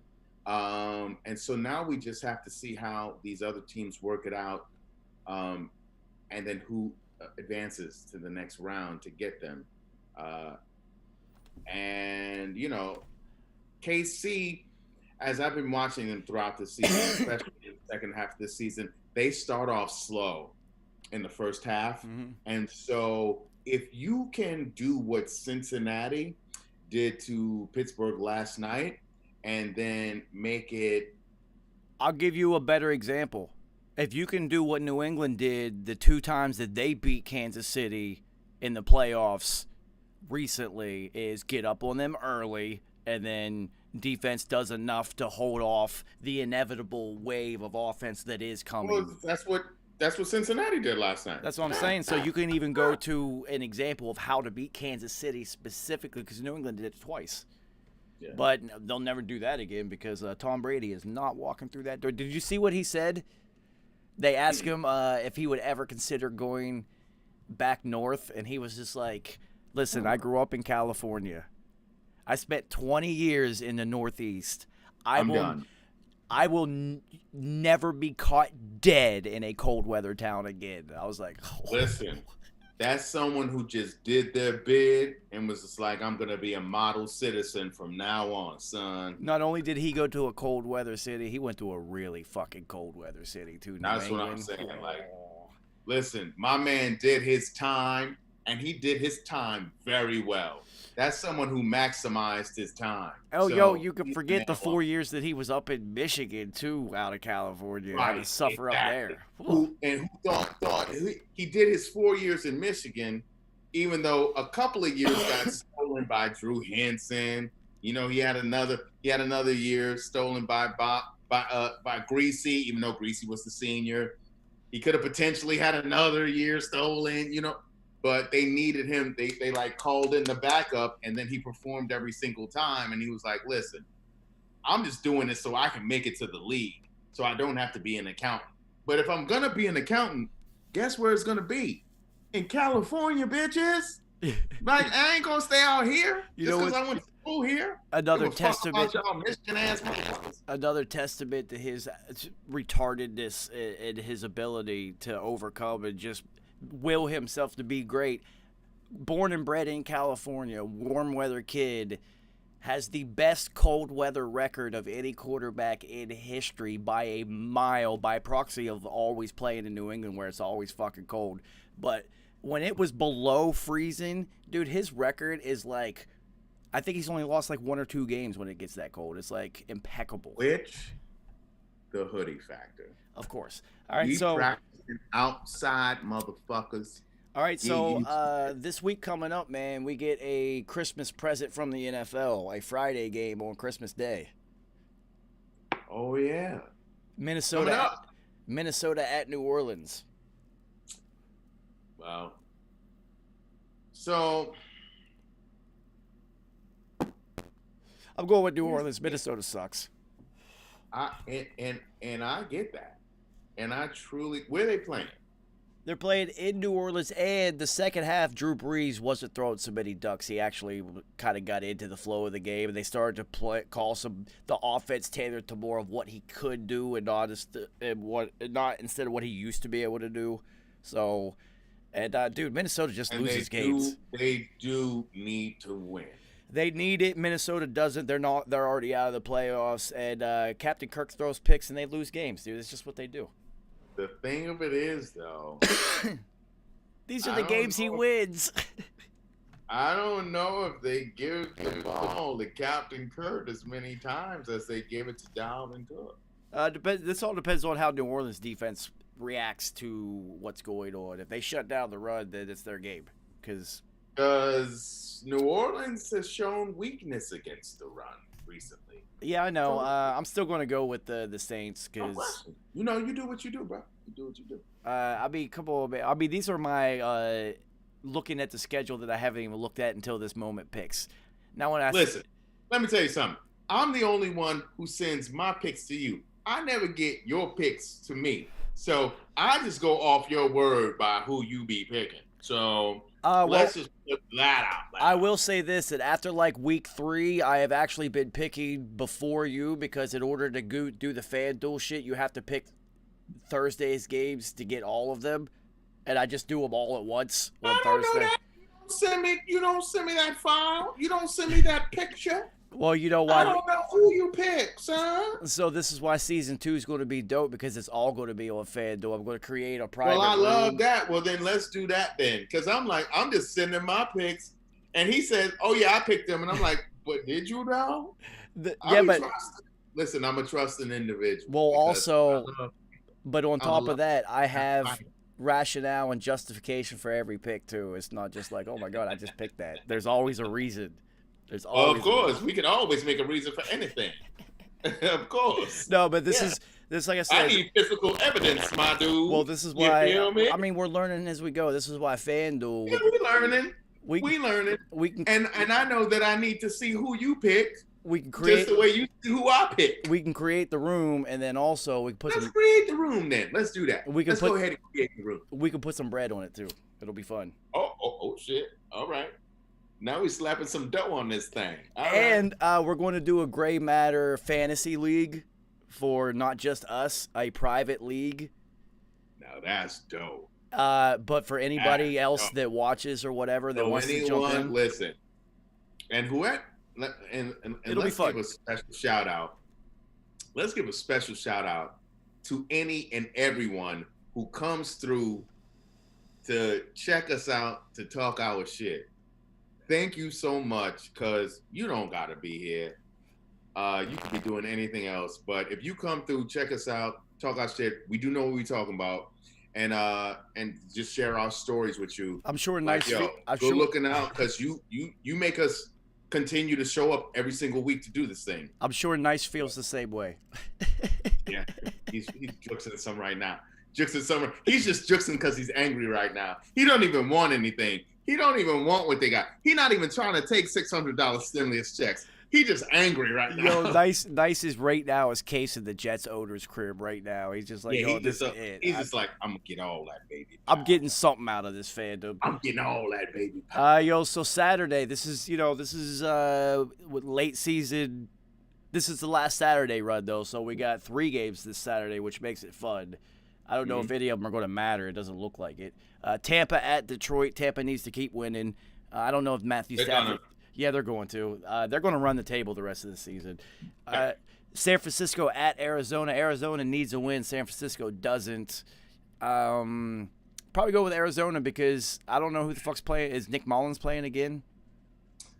Of course he is. AFC West games. And late. It's at Arizona too. It's in Arizona, whole different team. Okay. Yeah. Miami at Vegas. Miami needs to win. The Bills have already won the AFC East, but Miami's looking at playoff seeding now, and Vegas is out of it already. Watch Vegas go and win this fucking game, though. So what? Okay. What season is this?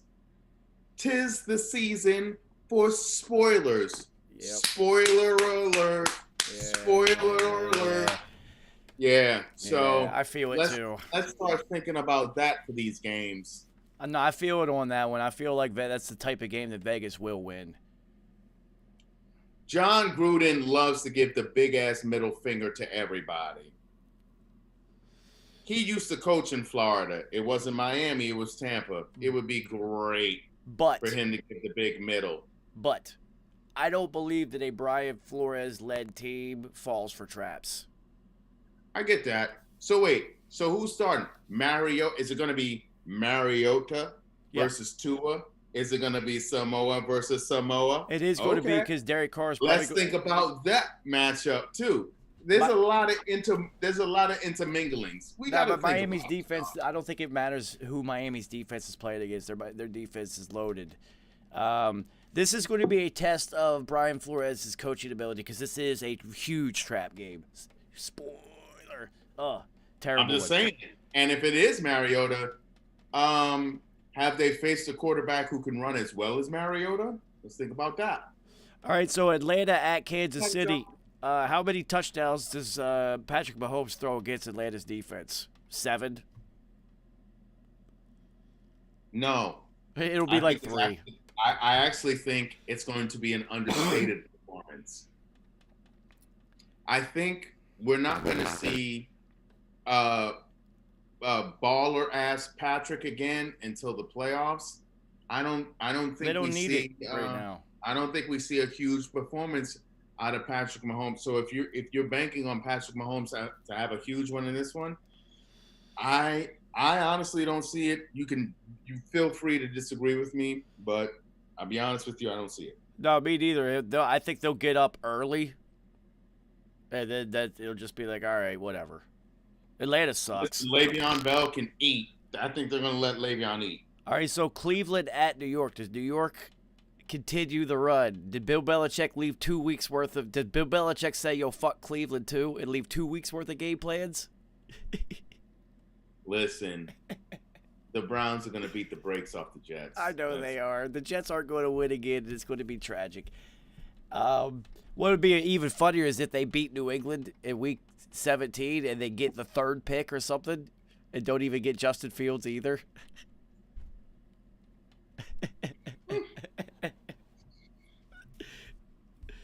They a mess. Yeah, they're terrible. I love it. The Colts at Pittsburgh. Pittsburgh's over for them. They have the worst momentum in NFL history right now. It's over. It's bad. Yeah, it's really bad. And Indianapolis is playing really well lately. Like it doesn't matter how many times Omar Epps throws Tupac off the roof. It's over. It's over.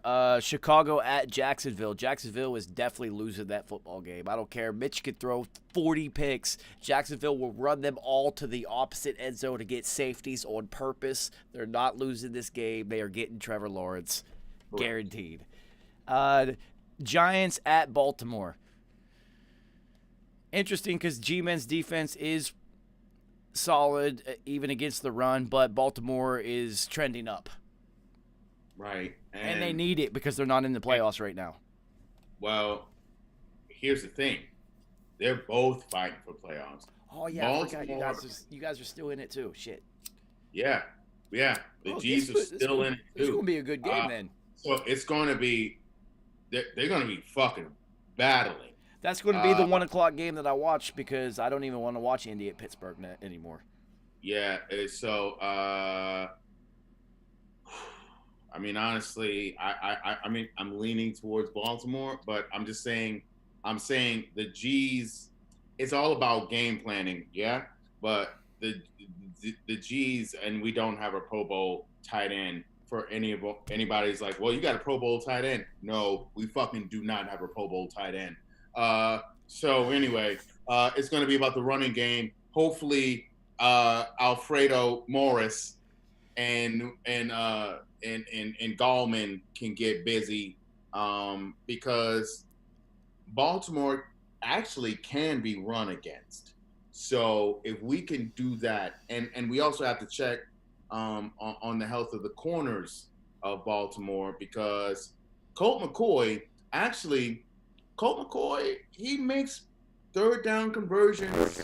He can do some things. Like we could luck up. Here's what I'm saying. This last game, we were trying to just score touchdowns and do some shit. If we hit these field goals, That was so dumb. different complexion. I understood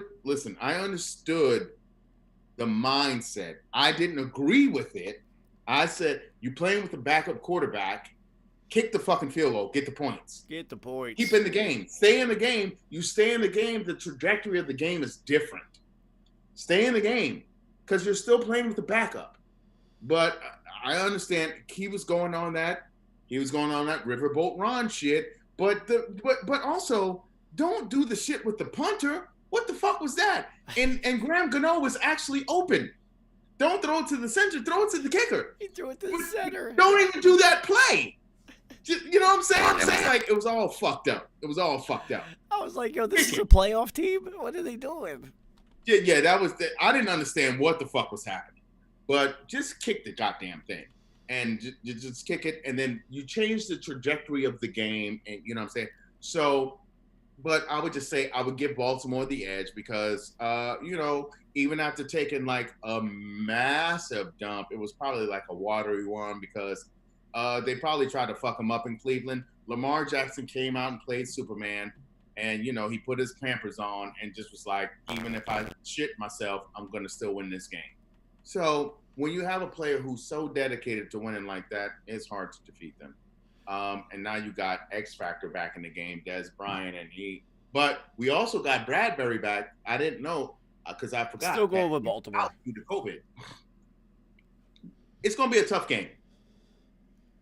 Yeah, it will be because your guys' defense is competent, so it's not going to be a blowout. Like I said, Leonard Williams, Dexter Lawrence. Our defensive line is balling. Now, if you guys can get a couple turnovers early, then we can Cincinnati this thing. All right, speaking of Cincinnati, dumpster fire alert. Cincinnati at Houston. Who fucking cares? Next game. Denver at Chargers.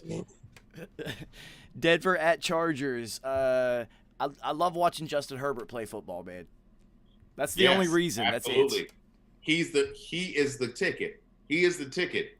And if the ownership is worth their salt, they're not going to let Anthony Lynn fuck that up. And on top of that, dude, Chargers have the best uniforms in sports, so it always looks good. Yo, those new ones with the dark blue lightning bolt, that shit is incredible.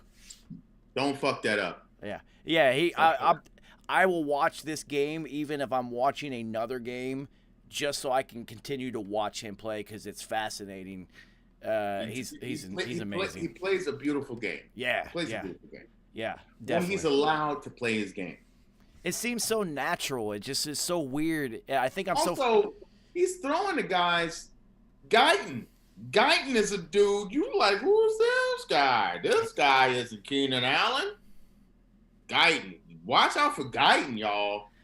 Like, I'm looking for Guyton next season. Trust me on this. Guyton is on my fucking radar. I think the thing that fascinates me about it so much is this wasn't going on at Oregon. This wasn't happening. But the thing of it is that he showed these flashes. It's Calvin Johnson at Georgia Tech, dude. It's like, I know, yeah, and that's also true. But what he did in his bowl game, in his final game, I was like, oh shit, Justin Herbert ready. He rushed for 3 touchdowns. He was throwing shit. He was knocking motherfuckers out the way. I was like, oh, he wanted to play football. Because there was a question if he wanted to play football or if he wanted to become a doctor. It became clear he wanted to play football, and he's been balling there. I love it. I love it. Once Tom retires, which probably will be after next season, realistically, I'm already watching this kid play football every week. So this is going to be. I'm not going to be like, oh my God, he's the greatest quarterback ever. He's not. He's not. But boy, do I love watching. New guy. Yeah, boy, do I love watching him play football, man. Trust me, I wanted the G's to get him. The G's were actually interested in him, but he stayed in school. Yeah, man, he can really. Every week, he just the throws that he makes, the poise that it takes, the timing, the intelligence. I'm all about it, and he's a fucking rookie. And okay, so let me do this with you. Let me play this quick game with you that will fuck your mind. So the G's really want Eli Manning, but the Chargers want Eli Manning. Eli Manning don't want to go to the Chargers. Well, his daddy don't want him to go there. So they make a deal. We draft Philly Rivers, who I saw at NC State, and I was like, oh, he throws like this all the time. He shot puts, but I was like, I actually like his moxie. We make a trade. We send Philly Rivers, Chargers. We get ostensibly the number 1 pick by trading for Eli Manning. The Chargers fans hate the G's forever and hate Eli forever because of that. Chargers go on to multiple success. Actually, Philip Rivers has a better record against Eli Manning in his career, even though Eli, 2-time Super Bowl MVP, blah, blah, blah, which Philly Rivers has never tasted. Perfect. So now, fast forward. G's deeply interested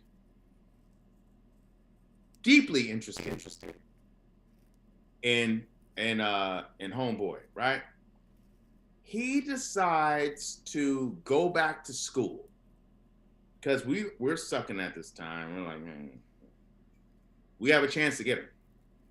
He decides to go back to school. He plays da-da-da. This is payback for the Eli Manning shit that he did to you guys. Absolutely. It's karma. It's a motherfucker. This is what I'm getting to. So now we come up. Eli, it's getting time for Eli to retire. We need to start looking at other quarterbacks. We start looking at him.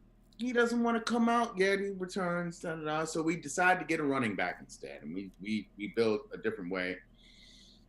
We hold a year. And we choose Danny Dum Dum out of a basketball school. The following year, Herbert comes out. And he has the greatest thing that a potential starting quarterback in the league could ever have. Tyrod Taylor. Great hair. Tyrod Taylor. Yo, so I've got a new name for. Good luck, Chuck. I got a new name for Justin Herbert. It comes in 2 phases. When he has long hair. You mean Private File? Nah, I got an even better comparison. You're gonna love this one. When he has long hair, he's a whole different character, right? Sure. When he has short hair, he's a whole different character. When he has long hair, he's the natural. Same similar story, kind of like, oh, do I want to play this game or not? Action, okay. Got great hair, all that. Okay, I get that. Yeah, I hear you. When he's got short hair, he's Jimmy Chitwood. Hoosiers. Oh, wow! You took it back on me on that one. I knew you would like that one. I haven't heard that name. Whoa. Okay. Got the short hair but now. You see what I'm saying, though? So you see the parallel universe and how the G's and the Chargers, okay, have aligned in this way, and how we could have had Jay Herbert, but because of the football karma, because the football gods always pay you back. We sold our soul to get Eli Manning, which gave us 2 chips. I was gonna say you got 2 Gave chips. us 2 chips, and I love it. But now we stuck with Danny Dum Dum, who is tied for the most turnovers in the 2 years and 3 years he's been the quarterback for us. He just gives it up all the time. He just loves to give it up. And Jay Herbert is looking like fucking the creme de la creme. He is the leader of the next crop. Well, you have Patrick Mahomes, but Jay Herbert is. Well, no, see, Kerry, what you could do that with deliciousness that you want. with him, what you could do is this particular rookie class is excelling on offense across the board. Running backs, tight ends, wide receivers, quarterbacks. This was a great rookie class, like extremely top loaded, and a lot of them are performing well. Patrick is now in that category of Deshaun Watson, Patrick Mahomes, and you can even throw Josh Allen in there now because this is his 3rd year, So, and Tannehill, younger. And let's be honest, nobody thought Josh Allen would be balling like this. Let's really be honest with ourselves. So does McDermott get Coach of the Year? I bet you Bevel gets Coordinator of the Year. Even McDermott, as the hire of the Bills, wasn't highly touted. And this shit is working perfectly. And you know what's all the glue? Getting Stephon Diggs. Yo, this shit is looking beautiful. This shit is looking beautiful in Buffalo right now. I call it Buffalo because, I'm from New York, not the state, real New York. But I got to give props where props are deserved. They doing some shit up there. They doing some shit. Does Washington's defense beat Carolina by themselves? Yes. Yeah, that's what I think. Philly at Dallas. You know what? These games used to matter. Our whole lifetime, these games mattered. So in this particular one, whose defense is playing better at the time? But also, I would have said that if Alex Smith was playing the game. But now you got Strip Club Haskins. Nah, You have a team that doesn't. You have a team that can't even look. That won't even look him in the face. I think this is Dallas all the way. Fuck that.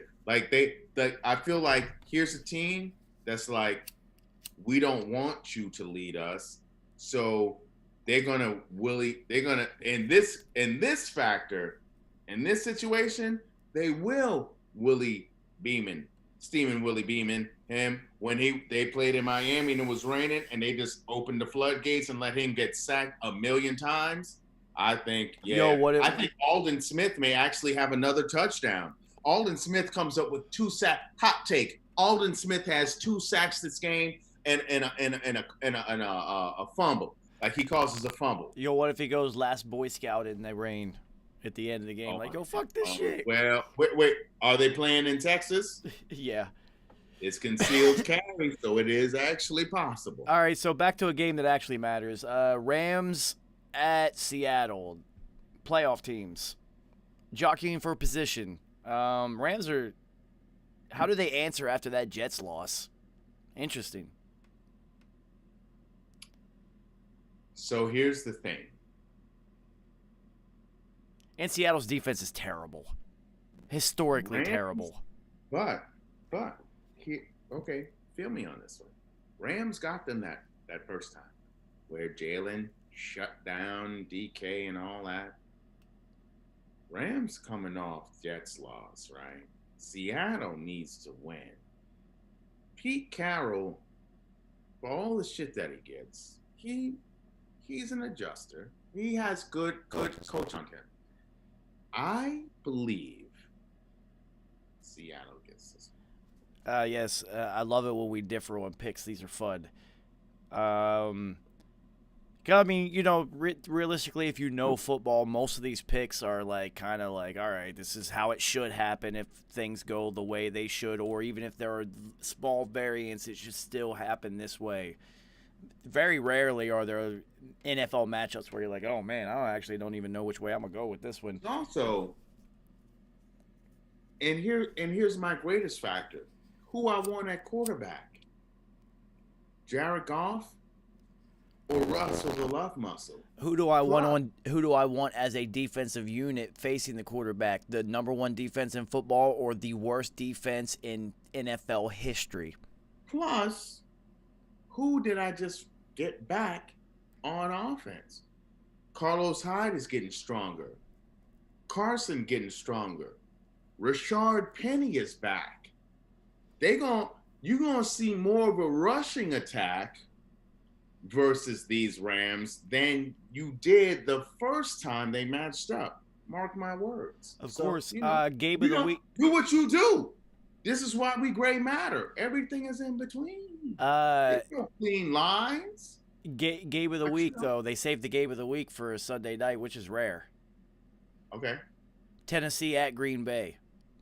Dun, dun, dun, dun, dun, dun. That's a great game. That's going to be a good. And here's game. Where Tannehill outplays A-Rod. You know, I'm going with Tennessee too, even in Green Bay, because Green Bay can't stop the run. Derrick Henry's about to go ham, and Tannehill. And this is classic. A-Rod not playing well. Exactly. Classic. Yeah, this is. Classic. I hope that this might be a game that I actually bet on, even though I'm not going to start doing that until next season. But I bet you that Green Bay is going to be favored at home, and they will. I would definitely hammer the Titans on that one. Guess what? Green Bay was favored at home last time. They didn't cover. Exactly. Because even Theodore, I think I still got hops, and he gave it up. Green Bay was supposed to win by far more. Green Bay was supposed to win by 8.5. They won by 8. Yeah, time travelers. Yeah, I hate those guys. Elon Musk. Biff, did you do it again, Biff? Yeah, Biff, Elon Musk, Matt Groening, and there's probably been a couple others. They're definitely time travelers. So Monday Night Football. I think this is the last Monday Night Football because Week 17 is the week that everything is all Sunday matchups. So Monday Night Football's Buffalo at New England. Whatever. Buffalo goes in there and rolls all over them. Doesn't even matter. That offense is really fucking good. And Stephon Gilmore isn't playing, so who's going to cover Diggs? I know J.C. Jackson's got like 7 picks this season or something, but realistically, he's been picked on. Yeah, exactly. See, you get it. So we will see. Realistically, there's a couple. It's all about playoff seeding this week, but that Tennessee at Green Bay game is going to be special. I like that. I'm gonna be with it. Yeah, I am definitely anticipating that one. And until next time, people, what is it, Tuesday? Yeah, we got Friday games. We got a Friday game on Christmas. So, Merry Christmas to you, homie. Merry Christmas to everybody out there. And we will see you, I don't know, you know what? Sunday night, I might do a watch-along with that one. I'm just going to be sitting here watching the game anyway. It's not like I'm going anywhere. Depending on where I'm at with a project, I might be able to join you. Yeah, just let me know. I might do it anyway just to do it. Why not? I might be able to jump in. Yeah, it'll be fucking 3 to 4 hours long anyway. It's going to be a Sunday night game. No That's doubt. the only game on. So, we'll be in touch. Until then, everybody, I'm going to go eat some food and hang out with my dog. You know how it goes. Carrie, I appreciate it, homie. Stay safe. Merry Christmas, everybody. Flea. Hammered.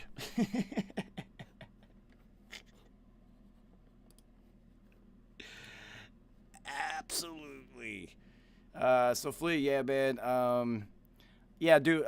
I'll do a watch along. We'll watch it together. So I'm gonna see you then, homie. Until then, stay safe. Merry Christmas to you and to everybody you know, man. I'm gonna see y'all later. R.I.P.P.